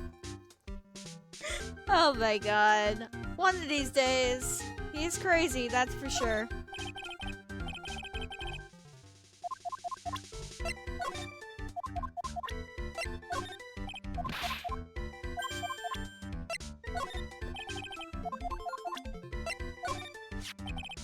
Hey Larry, what about this? What? If you've got something to say, then say it already. Huh? A blackmail letter? Do you know anything about this? Well, what? I don't know anything about Alexis, and that's the truth. Huh? What? I can't believe you do this to me. I thought you were my friend. $50,000? I don't have that kind of money. Uh-huh. I could see it happening. No, you don't understand. This blackmail letter was sent to Ron Delight. Phew. Man, you scared me. I almost had a heart attack, you idiot. Wait, I'm the idiot? Man, I was totally confused because it says KV Security right on the envelope. Yeah, so what? That's where I've got a part-time job, at KV Security. What?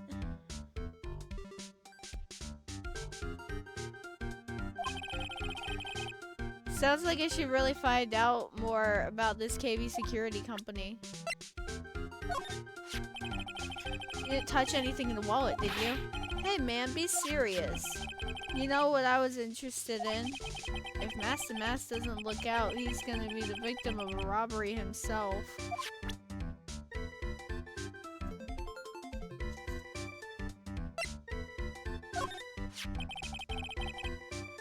So you're sure about this key card? Yep, that's the key card we use at the building I work in. According to the serial number, this one is for the CEO's office. You need it to get into that room, and every time you use that card, it leaves a record. Leaves a record? Oh, I already did that. I was like going on autopilot. You're 26 years old, right? Don't you think it's about time you took a long, hard look at your life? Coming from a guy who can only brag about how many times he's been rejected, I find that kind of ironic. Hey, I remember her. That's Maya's big sister. Wow, you really do remember. Yeah, who could forget? A couple of gorgeous sisters. Hubba hubba. You hear that, Nick? Gorgeous. Oh yeah, that's right. When I defended Larry, Mia was still alive. Wow, you're even cuter than last time I saw you. Oh, really? Yeah, you look totally different than 2 years ago, don't you think, Nick? Maybe it's because we're always together, but she looks pretty much the same to me. I don't think I did. Oh, what a cutie. Hey, Nick, so what's the deal between you and this girl? Hey, that's my cousin. Her name is Pearl Faye. Pearl, huh? Too bad. Never date two girls with the same name. That's one rule I can't break. I think the fact that she's only 9 years old would break some rules somewhere.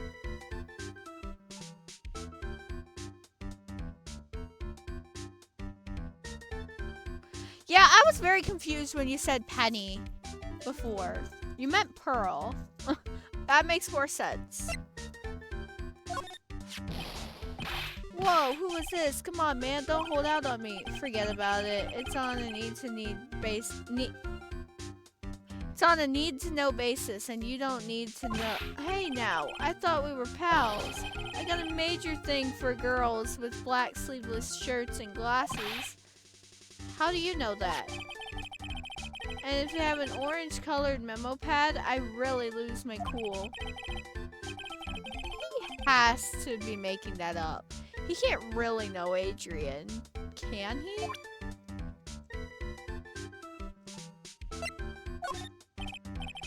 Larry, what about this person? Beats me. What the? All of a sudden he's got nothing to say? I just thought of something. What if it's actually a hot chick under that costume? Forget about it. It's a guy, trust me. Man, you're killing my buzz, dude. Boy, talking about someone who has a one-track mind. Larry, what about this person? Beats me.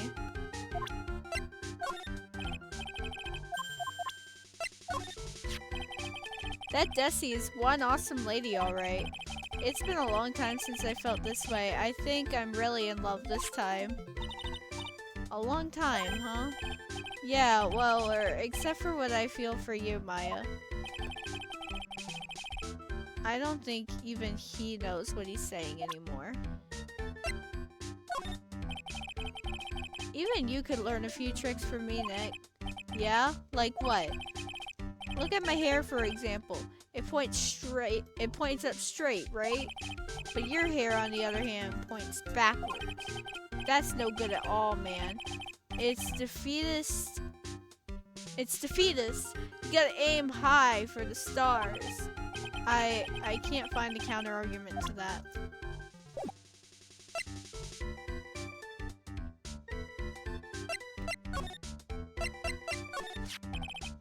KB Security, the company in this blackmail letter. You know about it?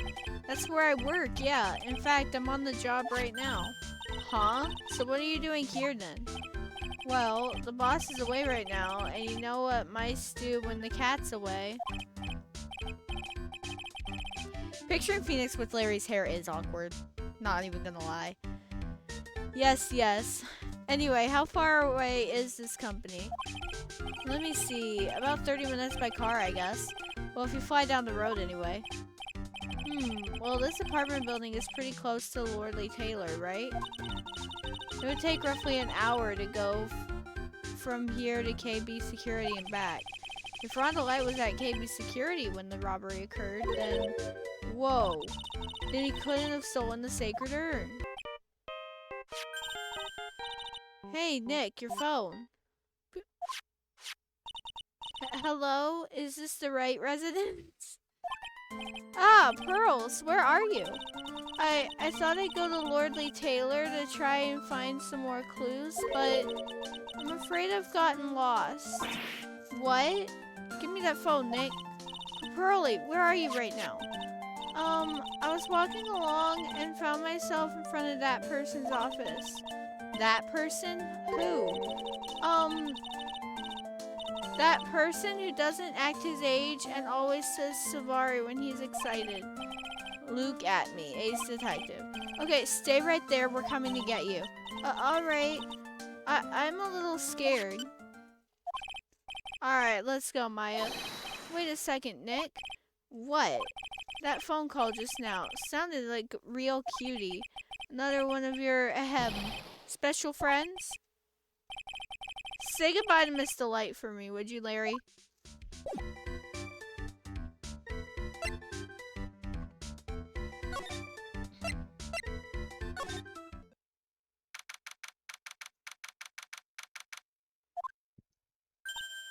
Ah, Mr. Nick, Mystic Maya. Pearly. I feel like Hospital Guy is worse, but yeah.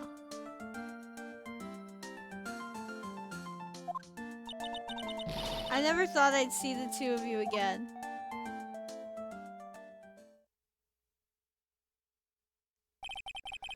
So, is Mr. Ace Detective out of the office?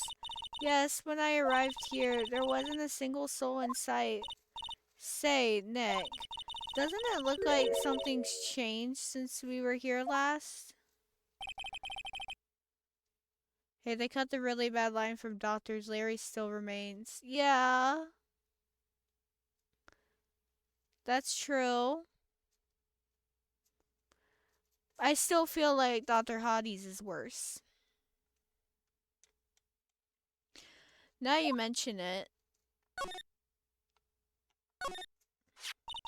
This bag, I'm sure it wasn't here before. It looks quite full. I wonder what could be in here. Hey, Nick, come on, open it up. Hey, wait a minute. We can't just open this private property. Don't be such a fuddy-duddy. This is an important investigation. That's true, and truth be told, I have to admit I am kind of curious. Well, what's in there? Hang on a sec, I'm taking it out now. Whatever it is, it feels kinda hard and smooth. Well, hello there. Eek! He's here! What are you doing, Sir Lawyer? I'm shocked to see a servant of the court ignoring the law so fragrantly. I'm really sorry. Maya made me do it. Nick, I can't believe you. A gentleman never uses a lady as an excuse for his own poor behavior. The real question is, can you afford to waste time lollygagging about here? What do you mean by that? Perhaps I should make myself more clear. Tomorrow's trial, Savari. Shall we say the figurative Sir William will be dropping his panties before lunchtime? Wow, Nick. Sounds like it's gonna be really exciting. What's going to happen at the trial tomorrow that's so dramatic? Do you know what your biggest mistake so far has been, Sir Lawyer? It was becoming a lawyer in the first place. That certainly does sound like a big mistake, Mr. Nick. Tomorrow will be a day to remember. I, Luke Apney, will take the stand. And then, Savari, my testimony will prove to be the undoing of the lot of you. Yes, all of you. I will unmask you as the thief's co-conspirators. Conspirators? You're quick on the defensive, I see. However, it is not I that is your greatest enemy. There is a far more dangerous threat that you will face during the trial. What are you talking about? Sir Lawyer, if you truly are who you say, then I'm sure you've heard of him. His name is Godot. Godot?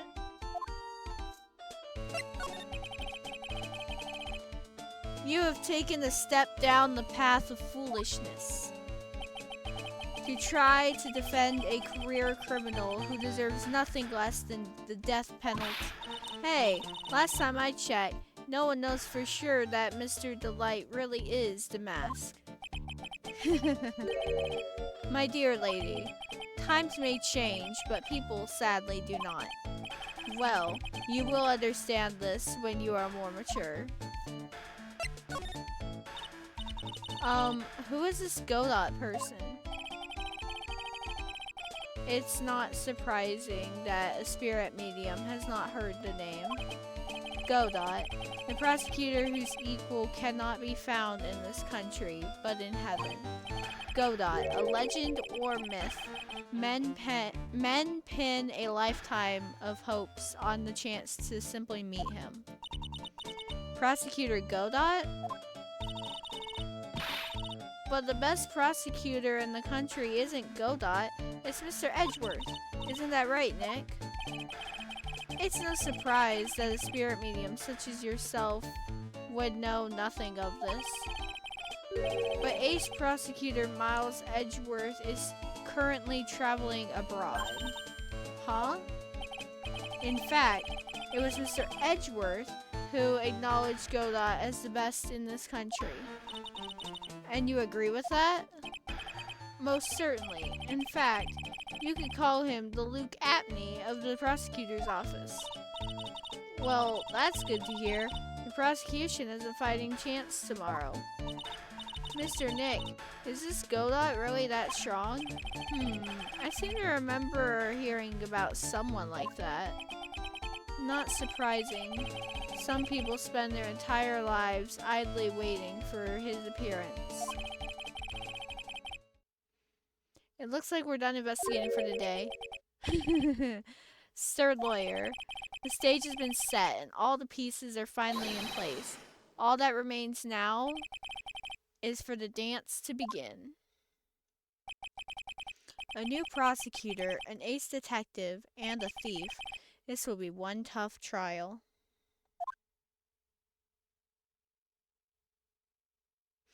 To be continued.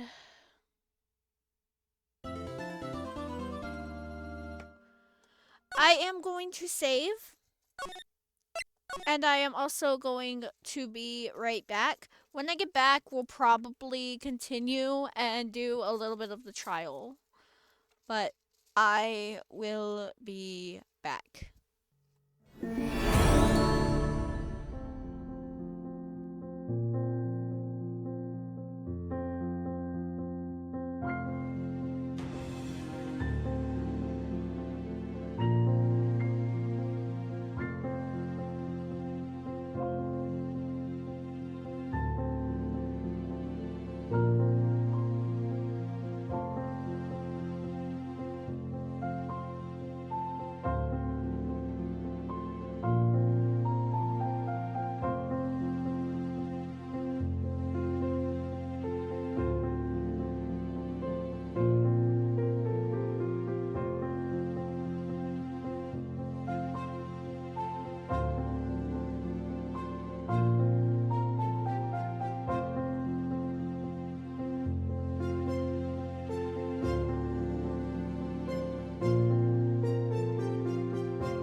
we are going to go ahead and continue the, we're going to continue this episode. I am going to do a little bit of the trial. I don't know how much of the trial I'm going to do, but we'll see. Hey, Nick. What is it? Is something wrong? Nah, but did you see all the people here? It's crazy. Oh, so check the Mask to Mask Glossy I bought. You bought this? Where? From the little tent in front of the courthouse. They have all sorts of things for sale. You know, I'm a sucker for this kind of stuff. Oh my god.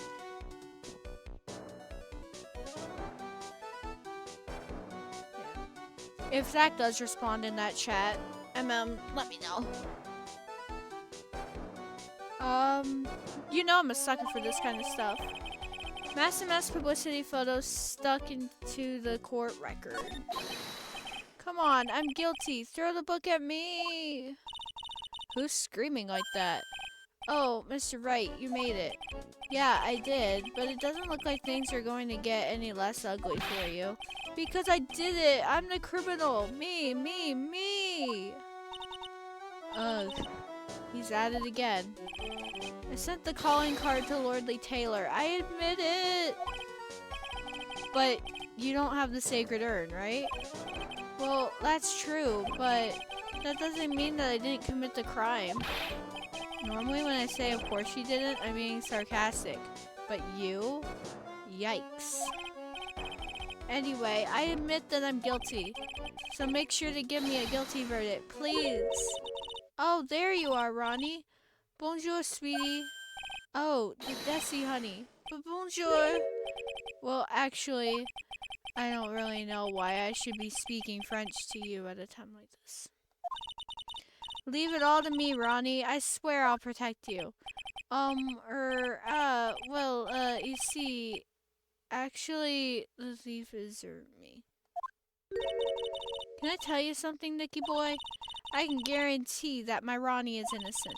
If he's declared guilty, I'll be ever so cross with you. So why are you smiling when you say it? Well, if you'll excuse me, I've got some errands I need to take care of. I'm counting on you, Nicky boy. Good luck. To be honest, I really don't know whether Ron is Mask to Mask or not. But there's only one thing I am sure of. He doesn't have the sacred urn right now. Mr. Delight, it's time for you to enter the courtroom. For the time being, I guess I'll just have to trust Desiree.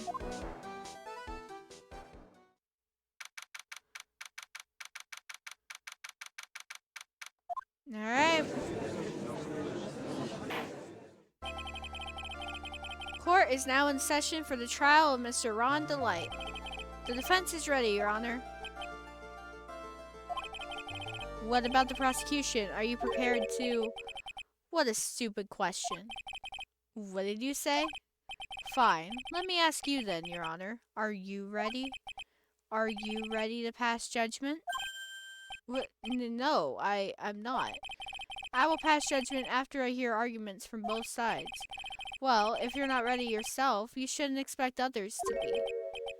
That's a rule to live by. Who are you? I am Godot, legendary prosecutor. I've never lost a case. Ah, he's the one that Detective Atme was talking about. Yes, your reputation precedes you. What kind of cases have you dealt with so far? Huh, none. What did you say? I've never prosecuted a case before. Never? But you said you've never lost before. Exactly. I've never lost. I've never won before either. Quite arrogant for a beginner, aren't you? Even the mightiest of redwoods begin their lives as mere saplings. Yes, but a mask in a court of law? Huh, don't you know anything? No matter the man, we all wear masks, either on our faces or over our hearts. This guy is the real deal, alright, Nick. Why does it seem like all prosecutors are the real deal? So we finally meet Mr. Phoenix Wright. Nick? Is he a friend of yours? No. I don't have any friends that call me Trite.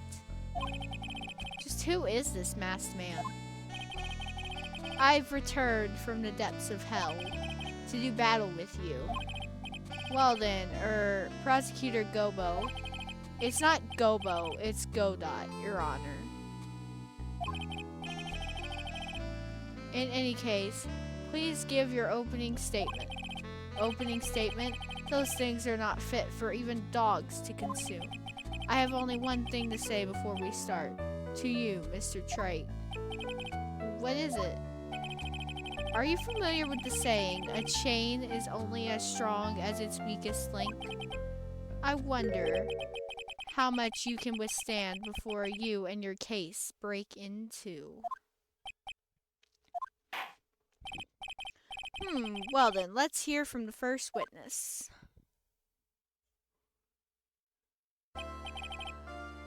My name is... No one has asked for your name, witness. Irk. The important thing is what you know, that's all. Start talking. We're listening. Yes, sir. Alright, witness, first, let's hear about what you know about the thief that stole the urn. Yes, sir. Doesn't even get to introduce himself. Mask Crimes. Mask the Mask is a master thief that started his crime spree 6 months ago. He's so confident that he sends his calling card before he even commits the crime. This was his 5th heist, and as usual, he sent a card on to Lordly Taylor. His pattern is to always go after only the most precious art pieces. That's why we're sure it was Mask the Mask, sir. It fits his MO to a T. So then the actual identity of this Mask the Mask is... Mr. Godot. Mr. Godot, what are you...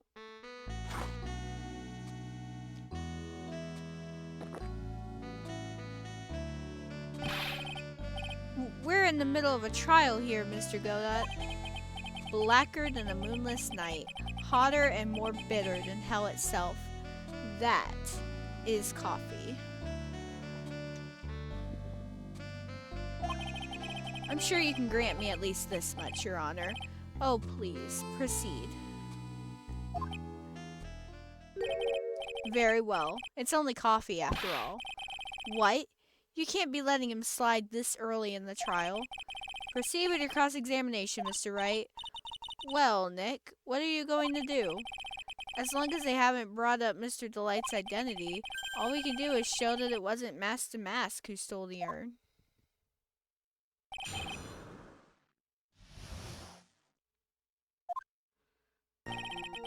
Mask the Mask is a master thief that started his crime spree 6 months ago.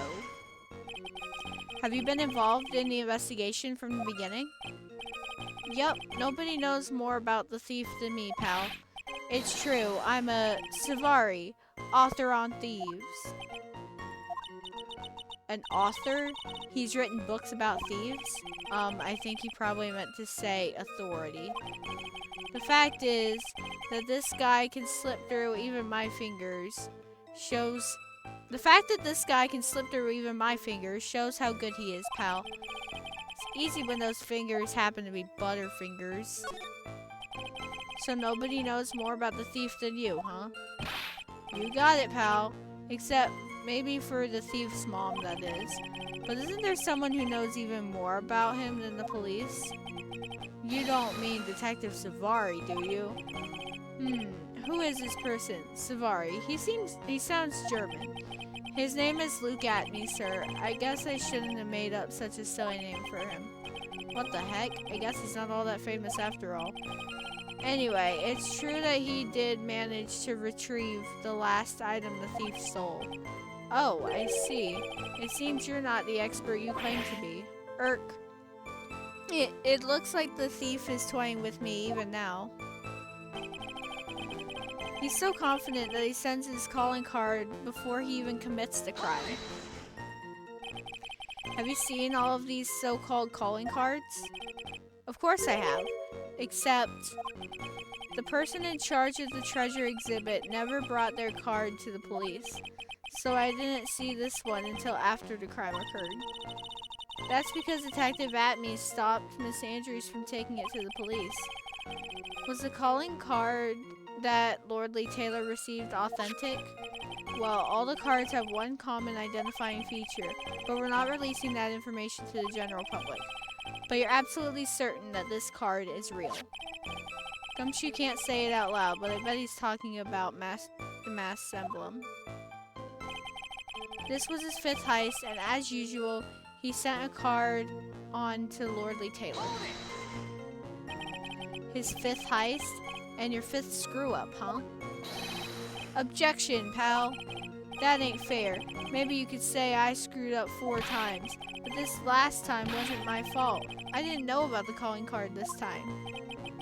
You, of all people, shouldn't be chuckling about this, Detective Gumshoe. I just want everyone here in the courtroom to know something.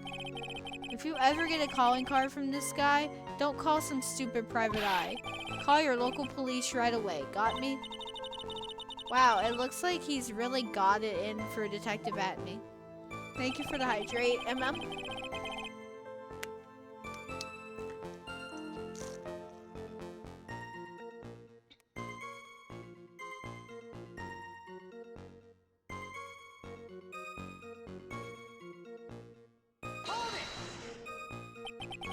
Art pieces? Like what, for example? Well, his first target was the famous Tear of Emanon. What's that? Some kind of especially salty teardrop? No, sir. It's a blue diamond, a single rare diamond. Next was the crown of Bangora. You know, the thing you put on your head. After that was the left hand of Hades, and then the portrait of Magina, sir. Detective Atme retrieved the portrait of Magina and returned it to the museum. And the target of his 5th and last robbery was the sacred urn, right? But isn't it difficult for him to dispose of such famous art pieces? Well, we assume he must have some underworld connections. Somehow, Mr. Delight doesn't look the type. Yeah, he's a little too sunny to be hanging out in the underworld. That's why we're sure it was Master Master. It fits his MO to a T. What do you mean when you say it fits his MO to a T? I was thinking of asking the same thing myself. I wish you would listen a little more closely, pal. First of all, there's the calling card. We're 100% certain it's authentic. Then, there's the fact that he seemed to know all about the security system. And finally, his target was an art piece. These are all part of the thief's modus operandi. And so, since this robbery seems to fit all those conditions, that's right, it means that Master Mask is behind it. Nick, it definitely looks like it was Master Mask who stole the urn. But there's no real evidence either way as to whether Rondelite is Master Mask. But also, the urn hasn't turned up yet, let alone in connection to Mr. Delight himself. So even though we know it was Master Mask that did it, maybe for the time being, I should try and show it wasn't Master Mask who did it. You're in an episode with 3 bad endings. Are you playing Apollo Justice again?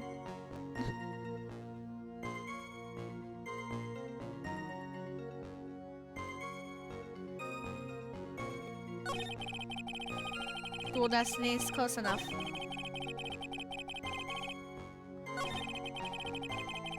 Okay. His pattern is to always go after only the most precious art pieces. We know that the urn was worth nothing.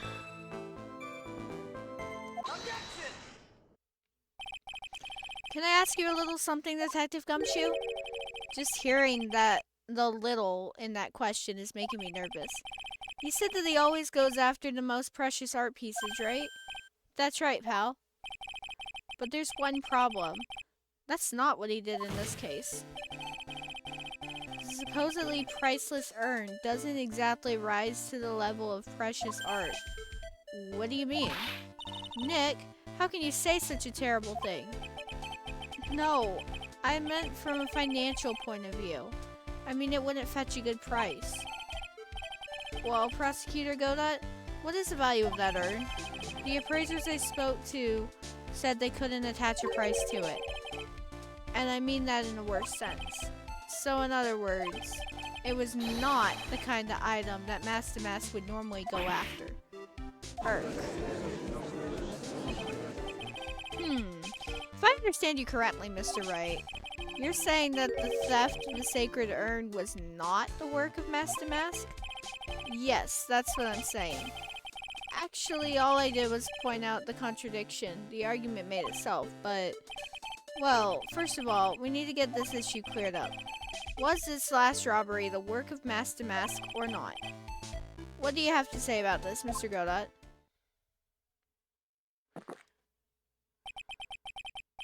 The prosecutor is really handsome, but it's the last episode, so you're far away from this. I see. This coffee here, it's my own special blend. I call it Godot number 107. I'm trying to decide whether to cut down on the acidity or the bitterness. That's the only thing I've got on my mind right now, Mr. Trite. What? If you're really a man, you should clean up your own mess. Sorry, but I don't get what you mean. If you're saying it wasn't Master Mask that stole the urn, then it must be someone imitating Master Mask's methods. A fake. A fake Damask?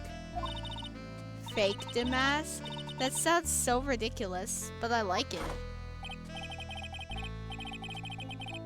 Now before I decide on my coffee, I believe some proof is in order, Mr. Trite. Proof that the person who appeared at Lordly Taylor that night was actually a fake.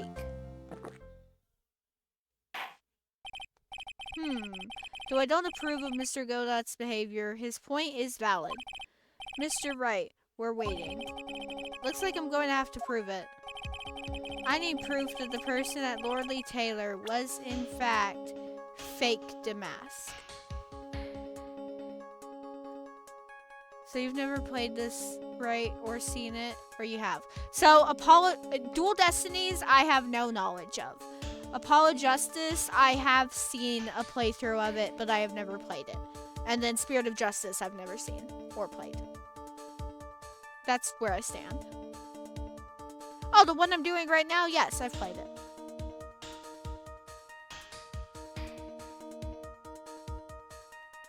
I've played the whole main trilogy.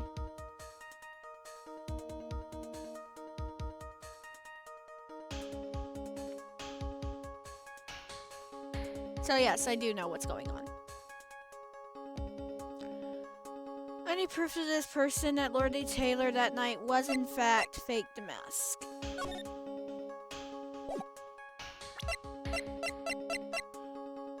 So, we'll notice the security photo, but we also see in this picture he's got a brooch on his chest. Twitch needs a spoiler blocker? What do you mean by that? A way to like put spoilers in the chat without like a spoiler tag like what Discord has?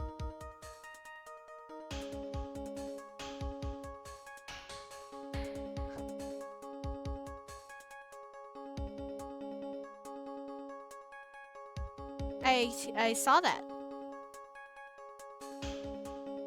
Yeah, Master Mask has a brooch or something on it. I think that's what they called it. A brooch on his chest. But this security photo, it's missing. Pretty sure you told me on Discord or something. But yes, I knew that.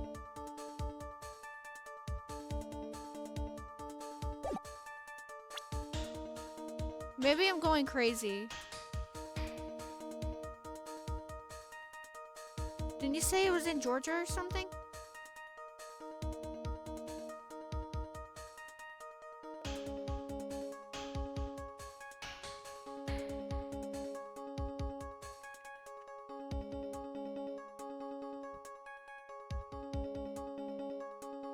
You said it, oh, you said it was going to be. Okay, that makes more sense.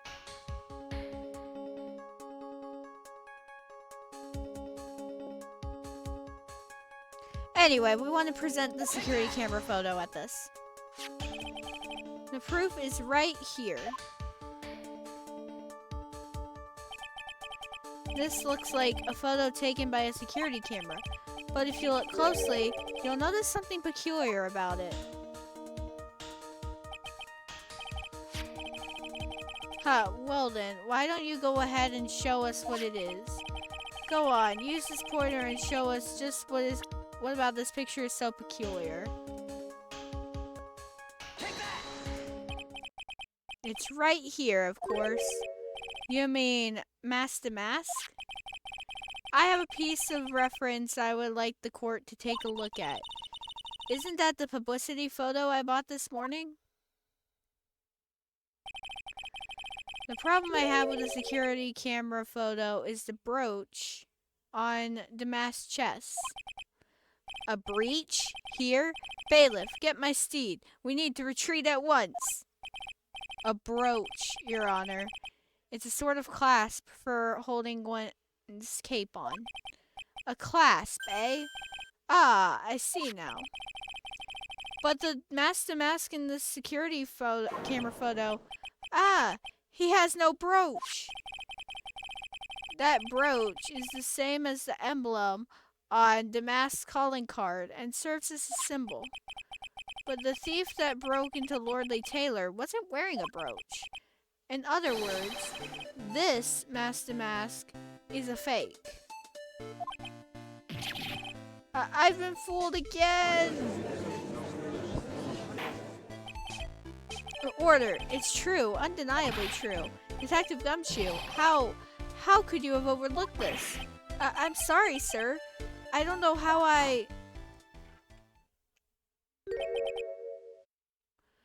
Hey now. If you're really gonna have a pity party, invite me too. Mr. Godot, you deserve some blame in this too. How could you have overlooked such a large brooch? The brooch you're talking about. Do you mean this? Ah! That's mask-to-mask brooch. Where did you find it? Well, I've always had a good nose for evidence. I got it at the crime scene. It was hidden in the shadow of a big female Buddha statue. Buddha statue? He must mean the Amy Faye statue. Why didn't you tell me about that, sir? I always put evidence away in my pocket. After all, it's the safest place for crucial evidence. Grr, this guy is one cool customer.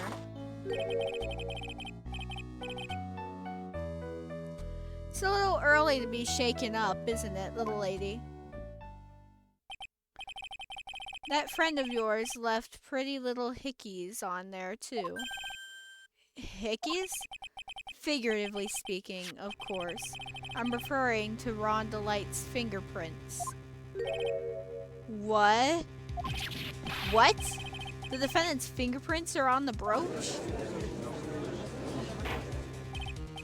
Order in the court. Mr. Godot, let me see that brooch. I've grown attached to my metallic girlfriend here. Take good care of her. It appears to have been torn off some clothing. There's a little bit of cloth left on the back. Obviously, there must have been a big struggle that night at the crime scene. Uh-oh. Phoenix, we have a problem. Damask brooch added to the court record. Ha! You messed with Godot? And you get burned. Grr, he's been playing me like a violin. Well, Judge, I'm about ready to call my next witness. Huh? You're done with me? But I haven't proved anything yet. You've proven your own incompetence. That's good enough. That doesn't sound good at all. Bailiff, bring the next witness into the courtroom. Finally time for the ace detective to make his appearance, huh?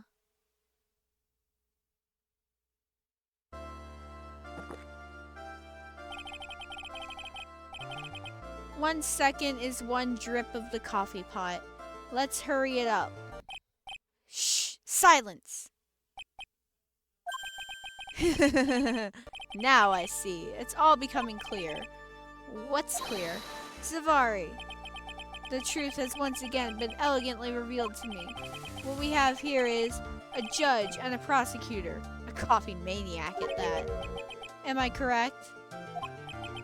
Well, yes, that's right. Not bad, not bad at all. You're the first person that's ever been able to penetrate my secret veil. Well, Sir Prosecutor, let me introduce myself. My name is Luke Atme, ace detective and rising star illuminating the heavens. What? So Atme gets to introduce himself and Gumshoe doesn't? Boy, these two make a perfect pair. They'd either be best friends or they'd tear each other's heads off. I've heard that on the night of the crime, you were all alone on security detail. You have heard correctly. My specialty-made monocle is worth more than 100 Detective Gumshoes. If Detective Gumshoe was worth anything, that is. Why was this guy all by himself anyway? There must be some reason. I'm sure of it. Well then, tell us what this special monocle of yours witnessed.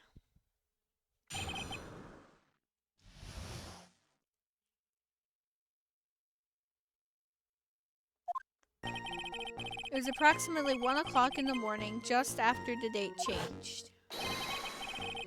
That's when my nemesis, the infamous Master Mask, dancingly descended upon me. Just as I began to turn, the coward struck a fierce blow upon my noble head.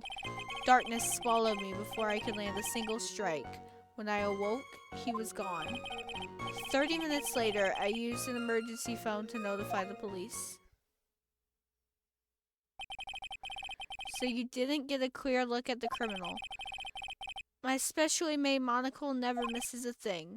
However, that is limited to things that fall within my own visual range. But of course, that's only natural. I fail to see why the witness seems so proud of his performance that evening. Well, Sir Old Timer, let me explain. We're not speaking of any ordinary thief, but of the king of thieves, the great Master Mask, my arch enemy. That is what my instincts and my years of experience tell me. Very well. Proceed with the cross-examination, Mr. Wright.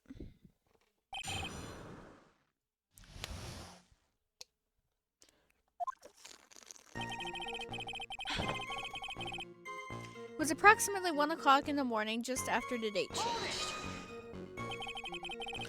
So that would be 1 o'clock on the morning of the 12th, correct? That's an impressive deduction, Sir Lawyer. You were on security duty that night. Where exactly were you at the time? A penetrating question. I was in the basement warehouse near the computer. Near the computer, huh? So then you weren't trying to remain hidden, I take it?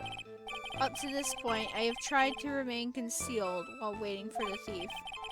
Yeah, he said the same thing yesterday too. Gumshoe also said that they've never spotted the thief at the crime scenes before. Precisely. That is precisely why I chose not to hide last night. I knew that by not concealing myself, I would be putting pressure on the thief. Looks like the thief was the one applying pressure on your pigeony head, that is. In any case, that's when my nemesis, the infamous Master Mask, dancingly descended upon me. Dancingly descended? From where exactly? Well, from the entrance, I suppose. Where else? So in actuality, he neither danced nor descended. Someone please save me. So how is it that you didn't notice the thief? My eyes were looking for the thief's shadow while my ears listened for his footfalls. But even so, the dastardly criminal managed to sneak up on me. It can only be due to his subtly camouflaged cape and soft-soled shoes. I hereby W a stunts. Just as I began to turn, the coward struck a fierce blow upon my noble head. You didn't see the criminal's face when that happened? Well, that's the difficult part. How should I put it? I saw his mask. That's all that I can recall. That's not very solid as far as testimony goes. However, fortunately, I had my third monocle, the security camera, at the ready. It captured his image perfectly. This should be sufficient, I believe. Well, as long as this photo is authentic, I don't see a problem here. Well, Mr. Godot, do you have a problem with the photo? Good, then let's continue with the testimony. Darkness swallowed me before I could land a single strike. When I awoke, he was gone. Attacked and knocked unconscious, and you weren't able to do a thing? That's certainly some very impressive detective work. Well, Sir Lawyer, have you ever been suddenly struck on the head? Huh? Well, actually, yes, by a fire extinguisher. And what happened? I was knocked out. And you lost your memory, too. You see, you have no right to look down on me then, do you? The only reason I didn't lose my memory was because I have more brains to begin with. You may have brains, but the wiring to this self-reflection part seems to be severed. In any case, that was how I was knocked senseless. And then, 30 minutes later, I used an emergency phone to notify the police. About this 30 minutes, my silver cord was loosened and my soul fled to the golden halls of Elysium. Elysium? I don't know how you say that. As usual, I have no idea what this guy is saying. I think he's saying that he was out cold. So, what happened during these 30 minutes? No one can say, Your Honor. That span of time has truly vanished into the ether. Just what is he going on about? There's something suspicious about Detective Atney. How could he not have noticed when the thief came in? Also, he says he was knocked unconscious before he could fight back. That can't be right. It contradicts the evidence. Huh? Which piece? The real question is, why would he tell such an obvious lie?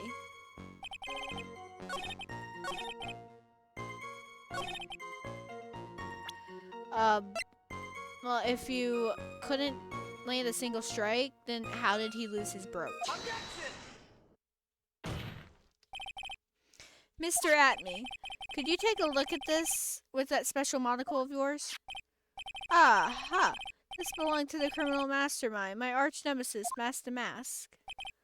It is, in point of fact, Master Mask's brooch. It was found on the floor of the basement warehouse. I wonder how that happened. Ha! Elementary, my dear lawyer. Obviously, it wasn't glued on well enough. Not quite. It clearly shows signs of having been ripped off a single piece of clothing. Ripped off? Aha! We can only deduce that the thief struggled with someone that night. That's the only thing I can think of. And there's only one person that was in a position to have a struggle with the thief. The only person that was on security duty that night. You, Detective Atney. Detective Atney, you must have fought with the thief that night. So why did you lie in your testimony to the court? Witness, giving false testimony is a serious crime. No. Wait just a moment, Sir Oldtimer. Don't talk to me like I'm living in a nursing home. I just remembered, Your Honor. I was just confused because I've been dealing with so many cases lately. The true measure of a man is in the amount of work he does. That's what I always say. Nick, you can only handle one case at a time, isn't that right? You talk too much. Witness, so are you now saying that you and the thief fought? Hold on. That's quite enough, Your Honor. Excuse me. Save the big questions for the testimony. That's one of my rules. Indeed, I understand. I, Luke Apney, agree completely.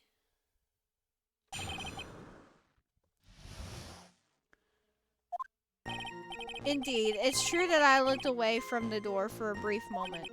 However, Luke Apney cannot be so easily discombobulated. Unfortunately, the thief grabbed a weapon from the side and rendered me senseless. A true gentleman fights only with his own fists, but they were not enough. His first blow struck true. Bam! And that's all she wrote. So in the end, you did catch a glimpse of Master Mask? Correct. It was during his third crime that he struck me from behind. It seems that my memory has been a tad jumbled, so to speak. Well, that's certainly understandable. I myself always get confused about which testimony goes with which case. That can't be good.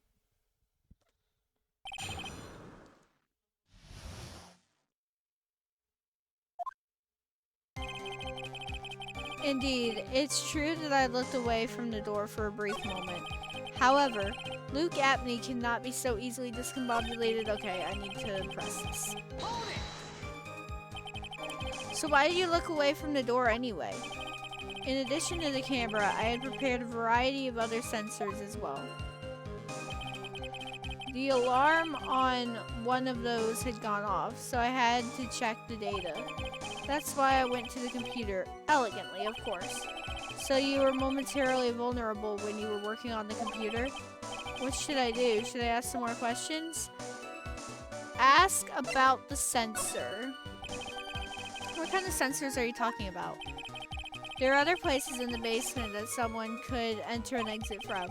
There are air conditioner ducts, sewer pipes, and a cat door as well. I hooked up heat detecting, infrared, and ultraviolet sensors to each of them. That's a lot of hardware. Was it all yours? Woodley Taylor's department store was kind enough to provide the monitoring hardware. Naturally, the security camera that took the photo belongs to them as well. In other words, he couldn't have rigged the equipment, huh? Has that cleared up any doubts you had about me, Sir Lawyer? However, Luke Apney cannot be so easily discombobulated. What does that mean? Discombobulated. Young people these days, they really irritate me. They allow perfectly good old words to die until everyone forgets what they mean. Sorry, but what exactly does it mean anyway? Now I've forgotten. What was I saying? Jeez, it's better than old people who forget what they were saying 5 seconds ago. Well, it looks like we've cleared that up. You can go on with your testimony. Unfortunately, the thief grabbed a weapon from the side and rendered me senseless. What do you mean by a weapon from the side? Naturally, that thief had no idea that I, Luke Apney, was hiding in the area. He grabbed the sword from the statue that was standing by the door to the warehouse. Sword? You mean the sword that was all twisted like a tree branch? Correct. Fortunately for me, the blade was not sharp. Okay, so he is talking about the Shichido. So the thief armed himself with a sword. And what about you, yourself, witness? A true gentleman fights only with his own fists, but they were not enough. You had that much faith in your own fighting abilities? But of course, in college, I was second in charge of the boxing club. I'm sorry if I fail to find that appropriately impressive. However, my opponent in the ring this time was my arch nemesis, Master Mass. This guy's a real piece of work. His first blow struck... words. His first blow struck true. Bam, and that's all she wrote. Can you tell us a little more about what happened? My opponent was both powerful and vicious. You might say he was powericious. Powericious? I assumed the at-me fighting stance, but a sudden flash of light blinded me. That, of course, was checkmate. My opponent had bested me. What do I do now? Do I ask more about this? You were blinded? So what was this flash of light that blinded you?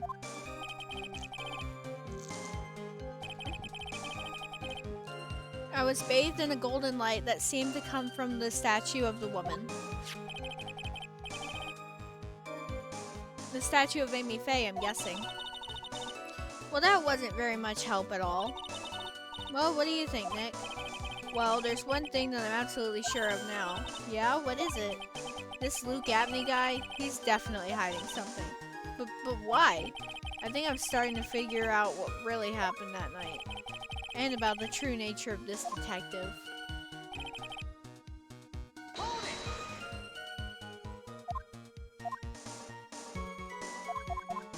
Okay. I want to ask about the computer. So did that computer belong to Lordly Taylor as well? Correct. Well, except for the program that manages the data. That was specially designed by me, Luke Abney. In that case, he could have easily manipulated the data. What's wrong, Sir Lawyer?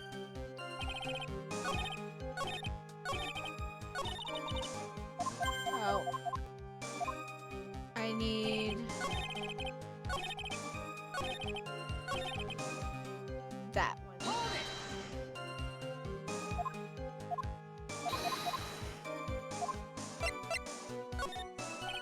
What is this at-me fighting style? I'm sorry, but that's a trade secret. I really can't say anymore. But I suppose I can tell you if I absolutely must. The main thing is to put your back to the wall. That way no one can get behind you. That's it? That's the at-me fighting style? Well, Mr. Wright, what about this testimony? I believe it's very important.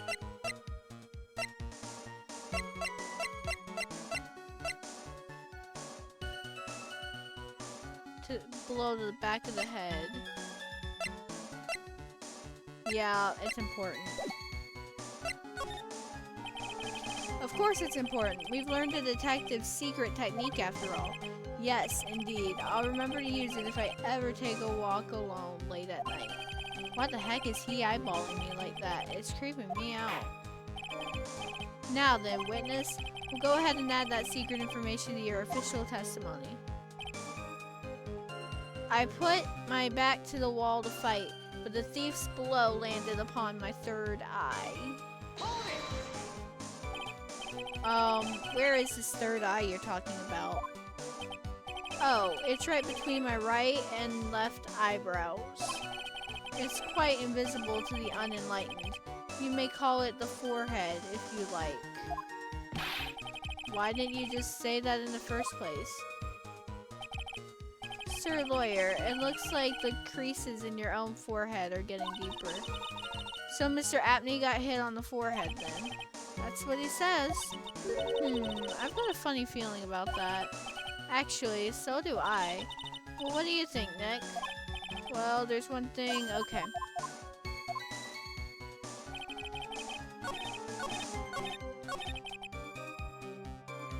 I would like to present the sword at that because the sword clearly says that it was a blow to the back of the head. Detective Atme, your testimony is crumbling like a house of cards. What fun this is, Sir Lawyer. It is truly a pleasure to cross swords with you. And now, once again, you have thrown down the gauntlet at my armored feet. I believe this is what you said yesterday. No, the coward must have wormed his way in through somewhere besides the door. Then my arch nemesis struck me on the head from behind with this gruesome item here. From behind, huh? But just now you testified that he struck you on the forehead. I hardly think you could forget where you were hit on your head. It seems I've made another mistake. Detective Atney, that's not the only strange part of your testimony. What do you mean by that? For example, the very fact that you hid the calling card from the police itself is strange. It's almost as if you were afraid they were going to help with security. Geniuses such as myself have always been misunderstood. How sad. That's wrong. To err is human, to forgive divine.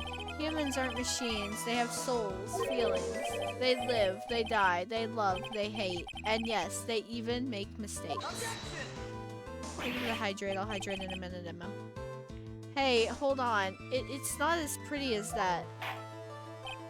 Really? What is it like then? Always chase a riddle down to the end. That's one of my rules.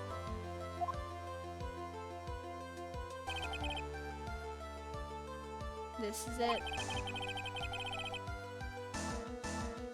Oh, I actually legitimately didn't see your comment. I do currently still plan on getting Edgeworth and playing Edgeworth before I play Apollo Justice, yes.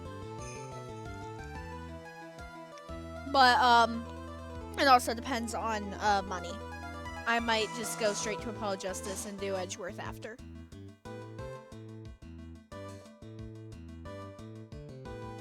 But chronologically, it would be better to do Edgeworth before, right? How much is the game right now? I don't know.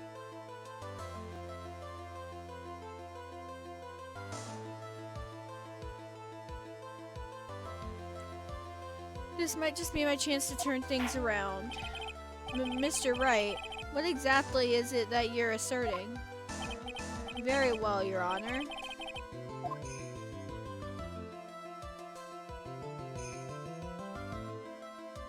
The defense asserts that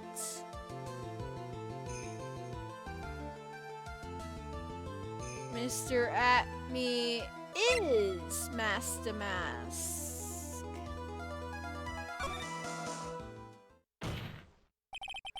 The answer is simple. It's all clear to me now. Detective Luke Atney's true identity is actually Master Mask.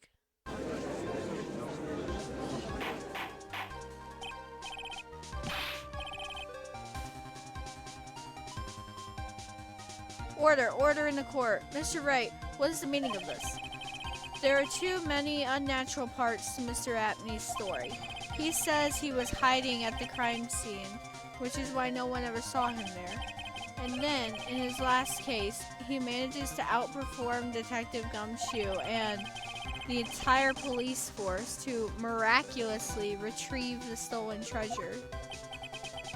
That's because I analyzed the crime scene data and made an exquisitely elegant deduction. I picked up clues that the police overlooked in order to arrive at a...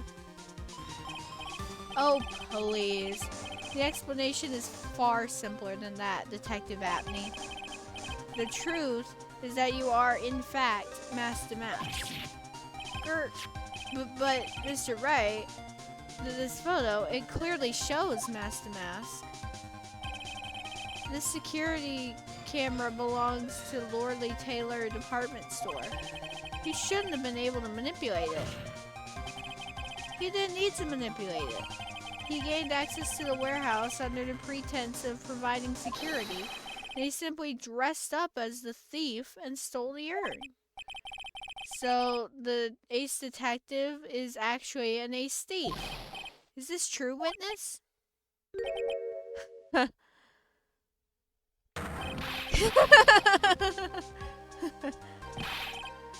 The mask's MO is pure genius. And so am I, Luke Apney, ace detective.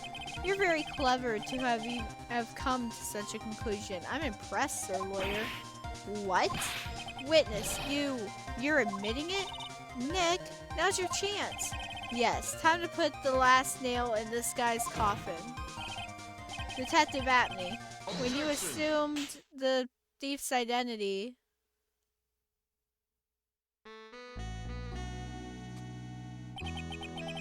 Godot Blend number 102, my personal favorite.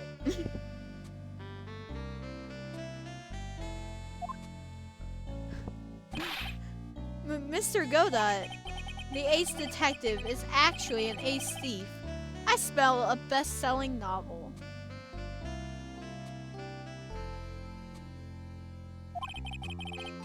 There's only one problem. It simply isn't true.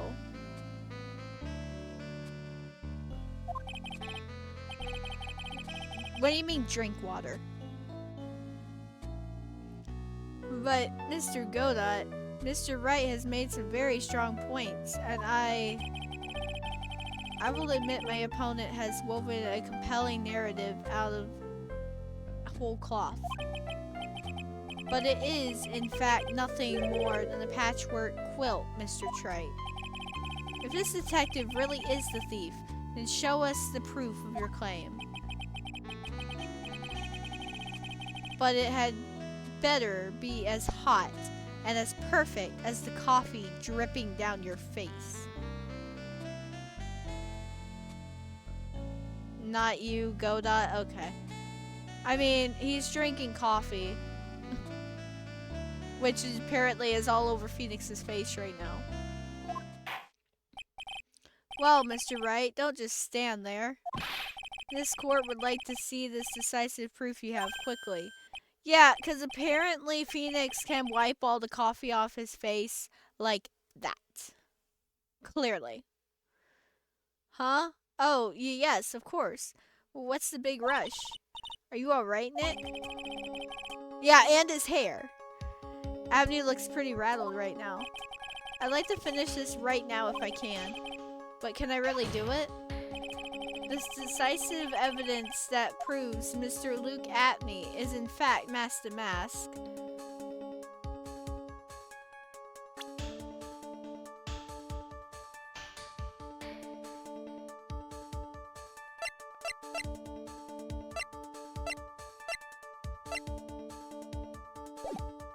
Has yet to be found. Proof? Of course I've got nothing. Ha! Just what I thought. A man has to hold his head up high no matter how bad things get, after all.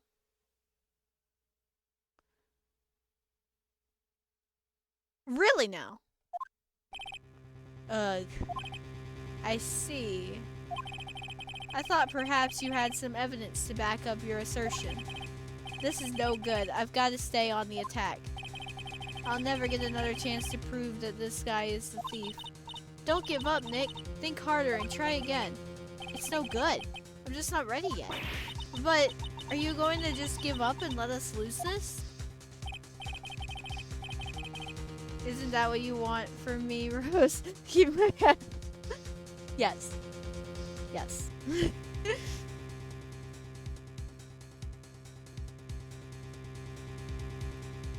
So, you've come to your senses, have you, sir lawyer?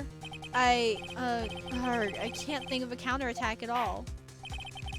It seems the cloud of suspicion surrounding this witness has lifted, for now. Mr. Godot, if you have anything to add, then...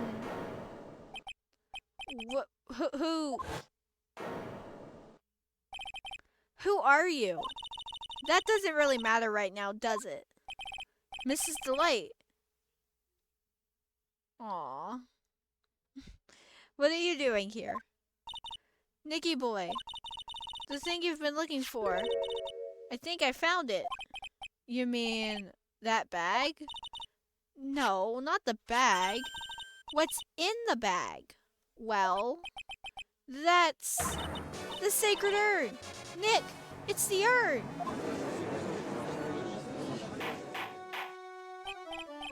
Order, order, order! You, madam! That urn, where did you find it? You'll never believe it. It was in the office of Mr. Fancy Pants Ace Detective Luke Apney. Oh, Desi, you're the best! Sacred urn updated in the court record. Well, how do you explain that one, Mr. Apney? Even you are going to have a hard time weaseling out of this one. Ha! Pathetic. Mr. Godot, do you have something you wish to say? Yes, Your Honor. It simply amazes me how quickly times change. In the old days, a man was to be taken at his word. It's truly sad. You're still denying that Mr. Apney was involved? Before casting I don't know how to say that. Aspersions at Detective Apney, consider the young lady here. Your name is Desiree. Desiree Delight, is that correct? Yes, what about it?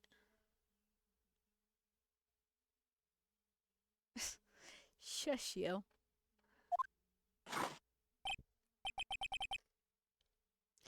Ha! How charming. The lengths that a woman is willing to go to save her husband is truly inspiring. I know I did. Never mind. What are you insinuating? As the wife of the criminal, you could have discovered that stolen urn anywhere, including the office of the good detective.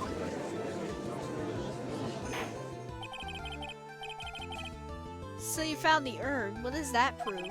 It certainly doesn't prove where the urn was before you found it. What?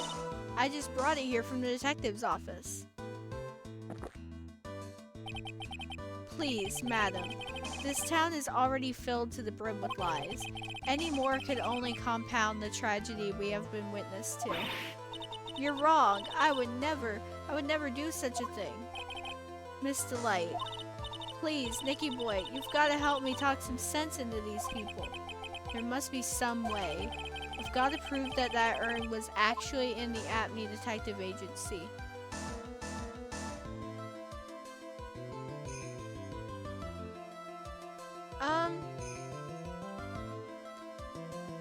If I testify about what I saw, like that I saw the bag, she could have put it in the bag. If I show fingerprints, that'll work, because Phoenix actually touched the urn. I can prove where the urn was by the fingerprints on it. Fingerprints, eh? Oh, come now. Now you're really making me laugh, Sir Lawyer. Fingerprints indeed. May I go on? Good. Yes. He wears gloves. Phoenix wasn't wearing gloves when he touched the urn, though. The urn was in the bag. Phoenix touched it during the investigation phase. May I go on? Good.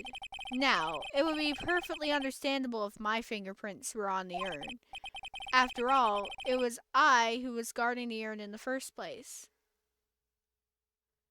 That just proves the urn is real. That proves that the urn was in the bag because that's where Phoenix touched the urn.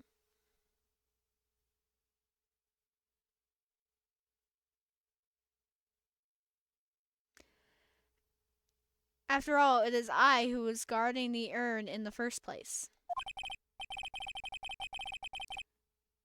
In any case, I am always in the habit of wearing gloves, as you can see.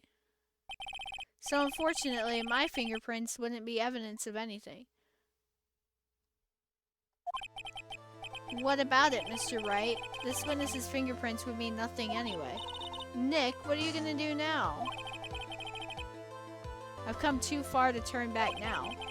Apney must have brought the urn back to his office yesterday, and there, I'm sure someone must have left their fingerprints on it. The defense proposes that the fingerprints of this person should be on the urn. So what is all the fuss about fingerprints anyway? Mr. Apney, do you recall the events of yesterday? Hey, Nick, come on, open it up. Hey, wait a minute. We can't just open his private property. Don't be such a fuddy-duddy. This is an important investigation. Well, what's in there? Hang on a sec, I'm taking it out now. Whatever it is, it feels kinda hard and smooth. Well, hello there. It's true that I didn't get a chance to look in the bag at that time, but I did touch what was inside. What? You touched it? And I remember it very well. It was smooth and hard. Well, that was just... Your Honor, I'd like the court to examine the fingerprints on that urn. If my fingerprints are on there, then it proves that the urn was in Detective Apney's office. Well, even if your fingerprints are on the urn, it still doesn't prove when they were put there, does it? Of course it does. What did you say? It's not what I say, but what Adrian Andrews, the person in charge of the exhibition, said. I polished it until it was just about glowing. I thought maybe I could make it look more valuable. If she polished it that much, she must have removed any and all fingerprints on it. I did forget about that one little detail. But, yes. And the only chance I had to get my fingerprints on it after that was yesterday at the Apney Detective Agency. This blend. Go.blend number 107. I've decided. It's a little too bitter after all. Order, order, order. I accept the defense's request. Bailiff, take this urn and... Wait a moment, Your Honor. There's no need for that. No need, you say? Precisely. I already know Mr. Wright's fingerprints are on the urn. What are you saying? Yes, I've finally broken him down.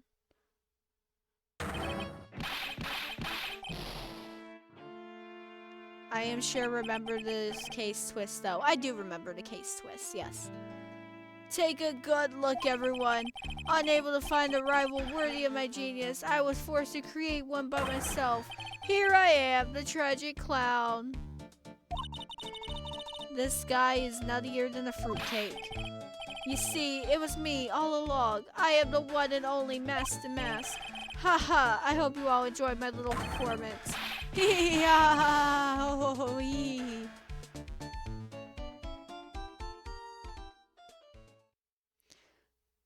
You just slap yourself awake? Well, I'm almost done with the stream anyways, honestly. After this day of the trial ends, I'm stopping. Well, Mr. Godot, what's Mr. Apney's condition? He's still in the lobby laughing insanely, Your Honor. You mostly mean your mistakes? What mistakes? Oh, the typos. I see. Okay. Brain's not braining. He's still in the lobby laughing insanely, Your Honor. I love you too. I wish I could enjoy the joke as much as he seems to be. Well, it looks like the matter has been settled. I came perilously close to besmirching the record of an innocent young man, besmirching him with the title of thief. Nick, you were right after all. Yeah, I guess Mr. Delight wasn't really the thief. The court finds the defendant, Mr. Ron Delight. Hold it. You're wrong. Wrong, I tell you. I mean, not exactly wrong so much, but actually not right is what I was really trying to say. Oh no, he's not. This can't be happening. The thief. The sneaky, odious thief who's been stealing all the treasures. It's me. I'm him. I'm the one you want. I'm the thief, I tell you. So do it. Pronounce me guilty. Please.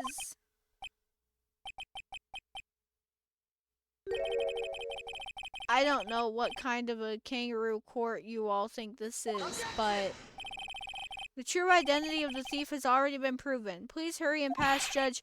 What are you talking about? I already confessed. I'm the thief, I tell you.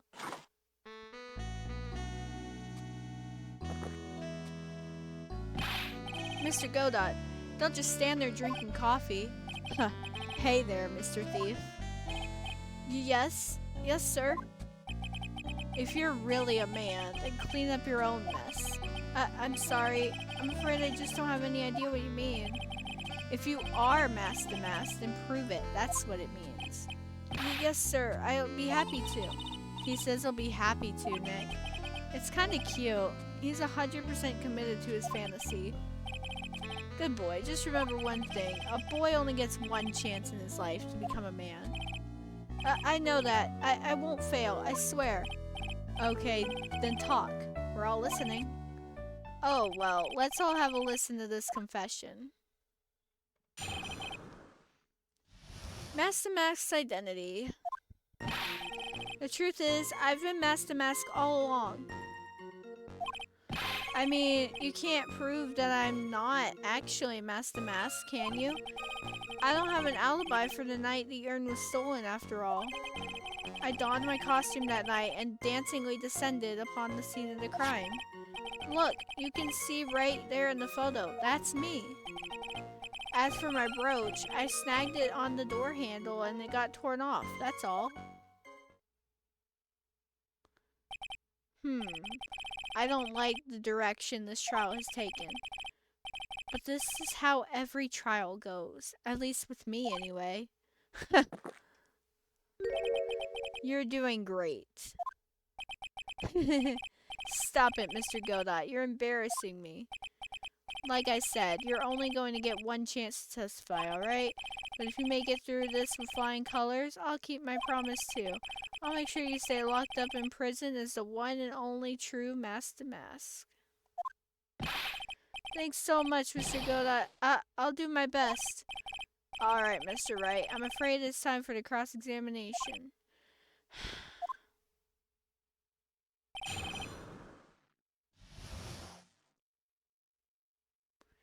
Master Mask's identity.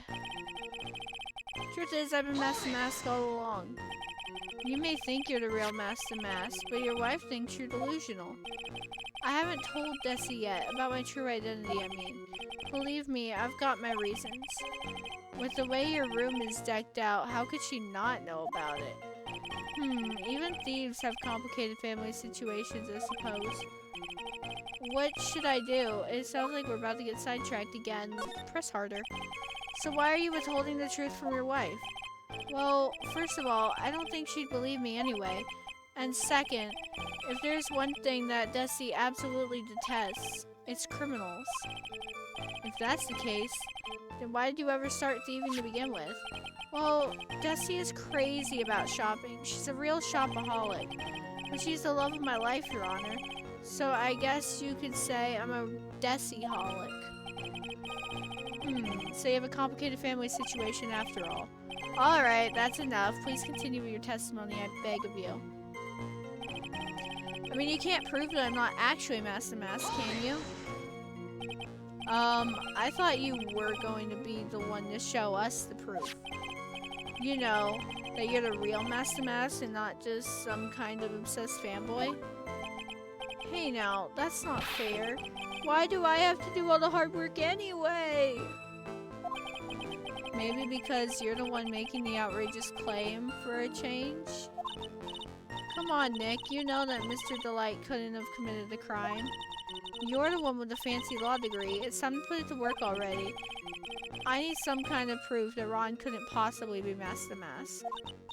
Well, I guess if you had that kind of proof, we wouldn't still be here, would we? For the time being, maybe I need to shift strategy. I should try and show that Mr. Delight couldn't have stolen the urn. Anyway, I don't have an alibi for the night the urn was stolen after all. You've got no alibi? I've been a judge for a long time, and this is the first time I've ever heard a defendant brag about having no alibi. But I tell you, I was in Lordly Taylor that night. Or, no, that's too vague, even for me. To be more precise, I was down in the basement warehouse. Hold on. What is it, Nick? Where was Ron Delight when the crime happened anyway? If we can prove he had an alibi after all, this case will be a piece of cake. Well, you're right, but you think you can prove that? Wake up and smell the coffee. Well, I think maybe I can. Mr. Wright, do you have any evidence that shows the defendant has an alibi?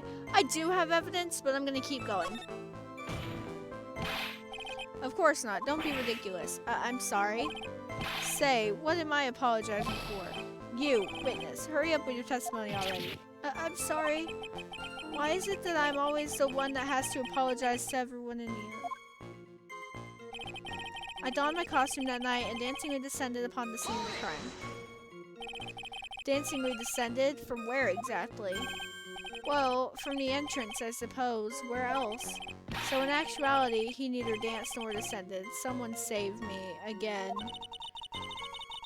I guess he thinks descended sounds more heroic or thief-like or something. Anyway, I was there at the crime scene, just like I said. Look, you can see right here in the photo. That's me. This is the photo that was taken by the security camera at this crime scene. No doubt about it. That's mask to mask. Yes, but don't forget there's something important missing. The real mask to mask has a big brooch on his chest. As for my brooch, I snagged it on the door handle and it got torn off, that's all. You didn't notice it when your brooch was torn off? Huh?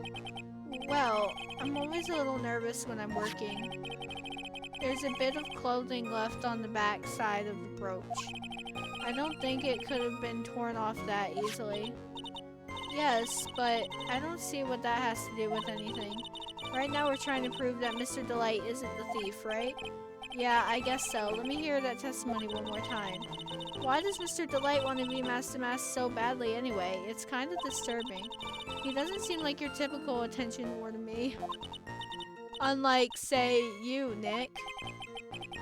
I am nothing of the sort, thank you very much. But you gotta admit, the way Ron is acting is kind of scary. Anyway, time to poke some holes in that testimony of his.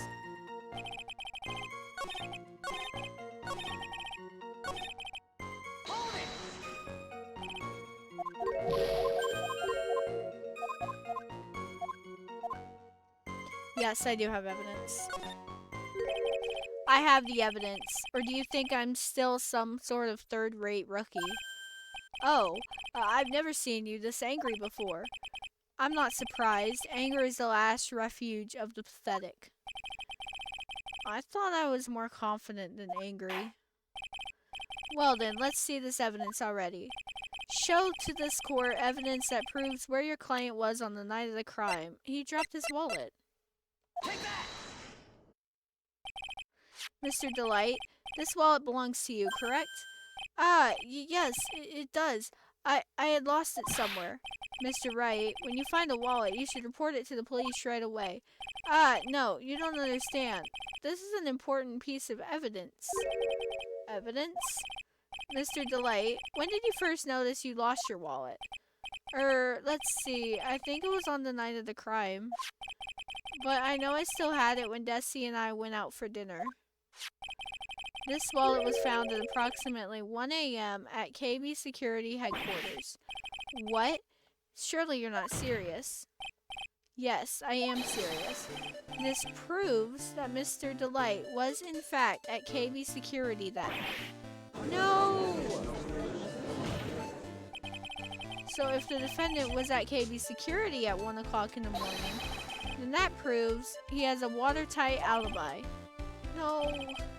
Furthermore, considering the distance between Lordly Taylor and KB Security, it would have taken 30 minutes to get there by car, according to Larry anyway. Well, Mr. Godot, do you have anything to say? And stop drinking that coffee. Come on, Mr. Thief. Don't let this guy beat you. Tell him why he's wrong. You're the only one who calls me thief, Mr. Godot. Alright, I'll try. I'll do it. I will. He's really got Mr. Delight all worked up. Yeah, he's like a kid on his first day of school. Look, it's just ridiculous. Why would I have dropped my wallet at KB Security? Someone must have planted it there to make it look like I was there and not at the heist. Planted it there? He's really reaching now. Mr. Delight, you probably dropped your wallet when you took it out to use this, didn't you? The keycard to KB Security's CEO's office. No. That was a pretty good try, Mr. Trite. Unfortunately, you've overlooked one small thing. What? Motive, of course. Why would the thief go to KB Security in the middle of the night anyway? Well, Mr. Wright, it looks like you need some more evidence after all. Grr, this stupid kid. Now then, let's see your evidence.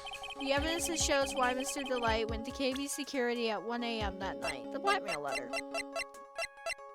Take that! Mr. Delight, I believe you've seen this before, correct? That's... What is it? A blackmail letter. That's what it looks like from the contents. But blackmail? Yes. Basically it says, bring $50,000. That certainly sounds like blackmail, alright. At the time of the theft, Mr. Delight was dealing with the blackmailer himself in KB Security's CEO's office, a full half an hour away from the scene of the crime. No, no, no, no, no, no, no!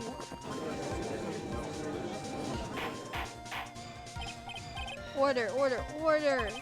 So when the theft of the urn occurred, the defendant was at KB Security. It looks like a perfect case for the defense. You may see it as a perfect case, Judge, but to me... Well, let's just say that my Godot blend number 107 impresses me a lot more. What are you trying to say? You say the thief was being blackmailed by the CEO of a security company? But did you actually investigate the CEO at all? Huh? Well, no, I guess not. Accusing a man of blackmail with no proof. I'm not sure what I think of that. Not sure what I think of that? At least I know what I think of you. Good point. I'm not sure what I think of it myself. You claim that the defendant entered the CEO's office, but you will need at least one witness to corroborate your claim, Mr. Wright. Nick, I think we're going to have to track down the CEO guy. No, we don't have to track down the CEO at all. What do you mean by that, Mr. Trite? There is someone else who can testify. This is the person who can testify that the key card was used at 1 a.m. that night. Mr. Larry Butts. Who is this useless-looking young man? You don't remember him, Your Honor? Not exactly. But just looking at his picture makes the bile start to rise in my throat. Looks like he doesn't remember the case from 2 years ago. He probably blocked out that memory on purpose.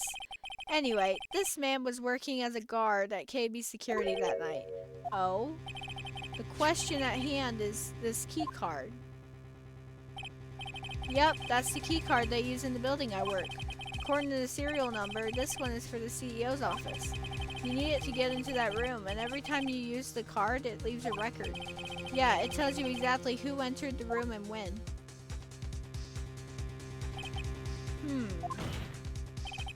As you can see, there's no need to investigate the CEO of KB Security. We should be able to discover the truth simply by analyzing this key card's data.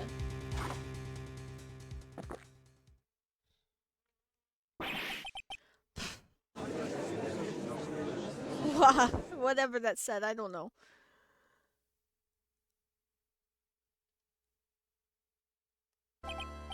Well, Mr. Godot, the name of the CEO in KB Security is Kane Bullard. I was unable to contact him directly, but I got the keycard data here. So, what does it show? Each keycard has its own serial number, and they leave detailed records of their use. According to this data, the card was used at 1 a.m. on the morning of the crime. Keycard updated in the court record. But that means it can't be Mr. Delight dressed as Mask to Mask in this photo. It looks like you're right. 2 minutes isn't even enough time to brew a good cup of joe. So then... Ron Delight was clearly in the office of KB Security's CEO at the time of the crime. The prosecutor's office is ready to admit that fact. Therefore, it's impossible for the defendant to be Mask to Mask. Good job, you did it, Nick! That's enough. I came perilously close to besmirching the record of an innocent young man, besmirching him with the title of thief. What's wrong, Your Honor? I'm ready to pass judgment, but before I do that, do you have any further objections? No, Your Honor. Very well. The court finds the defendant, Mr. Ron Delight, not guilty.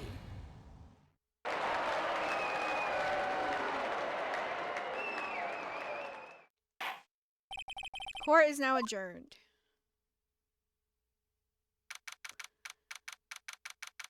Now, this case stands out because it's a theft. Usually we deal with murders. So, and it all took place in one day.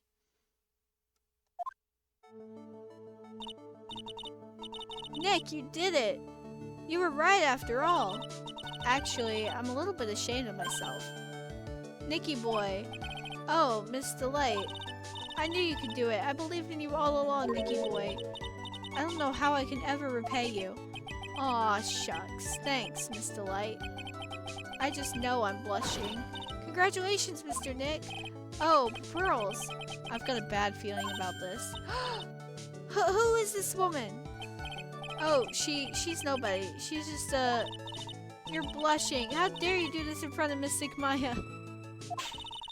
You should be ashamed of yourself. Youch. She slapped me. Pearly. This woman is Miss Desiree Delight. She's our client's wife. Mr. Nick. Yes? You're even worse than I thought. Going behind the back of your own client. No, you've got it all wrong. I'll never forgive you. Ow, a double slap. Well, anyway, all's well that ends well, right? We got the sacred urn back and the thief has been caught. You're so right, and it's all thanks to Nicky boy here. But actually, it was you, Miss Delight, that brought us our urn back. Thank you from the bottom of my heart. Oh, please, you're embarrassing me. If we won the case. Then why does this guy still look so glum? But I am the thief. Actually, what's the point now? What is it, honey? I did my best for you, Ronnie. I know that, and I appreciate it, Desi. But the thing is...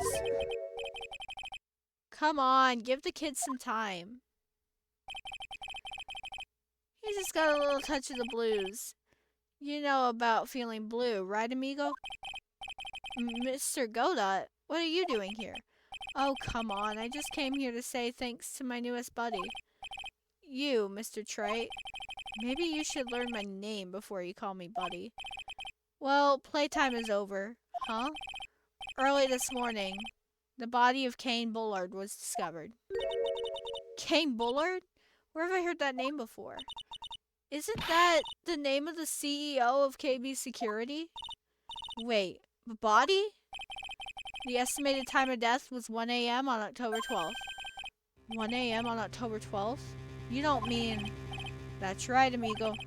At the same time that a cheap little urn was being stolen, the CEO of KB Security was being murdered.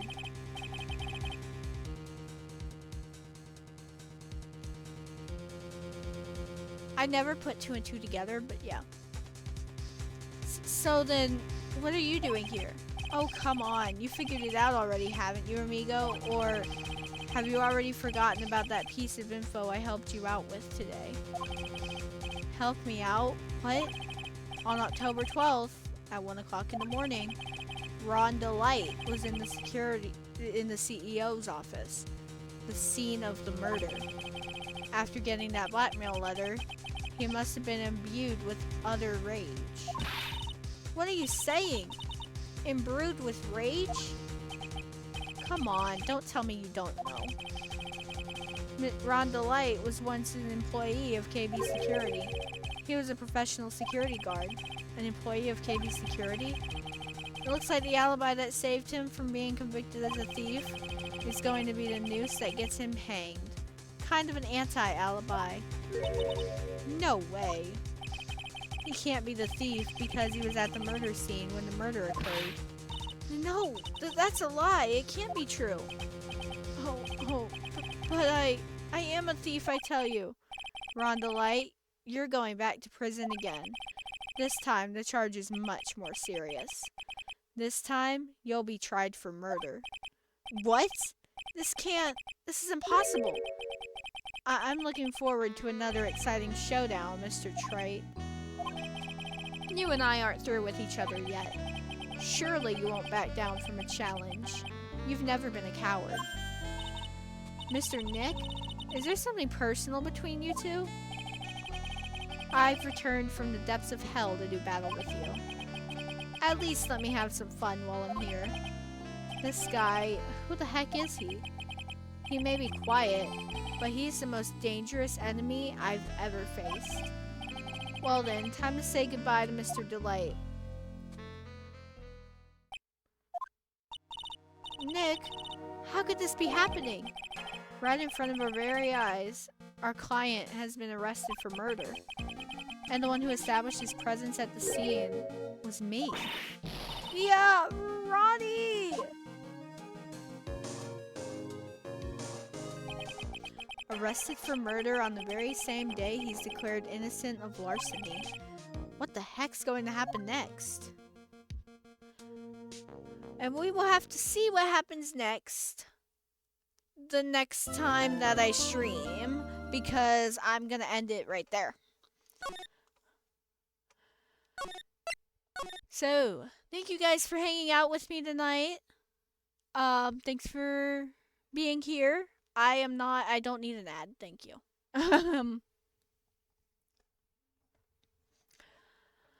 We are going to find somebody to raid out to.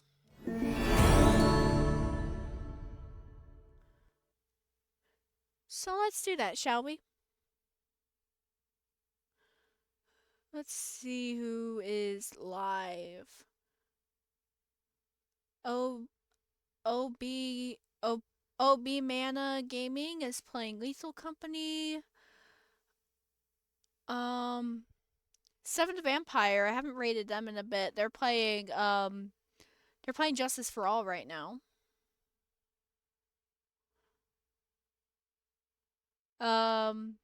Nibble is streaming Earthbound. Nini is streaming Digimon Story.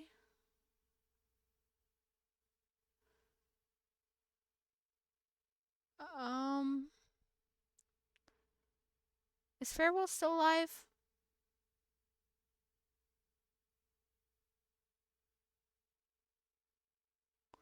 Farewell is live streaming the 13th Doll.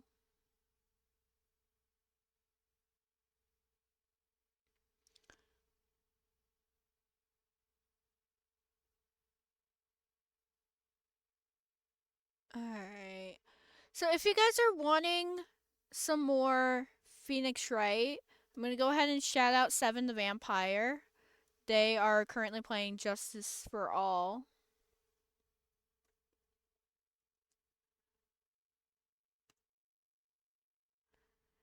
So give them a follow. Hop over there if you want to.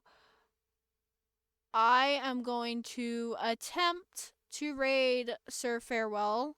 And I say attempt because I never know if his raids are on or off. So we're gonna try and raid Sir Farewell. Yes, we can raid Sir Farewell. So that's what we are going to do. Here is our raid message. And you guys have a great night. Thanks for hanging out, and goodbye, everyone.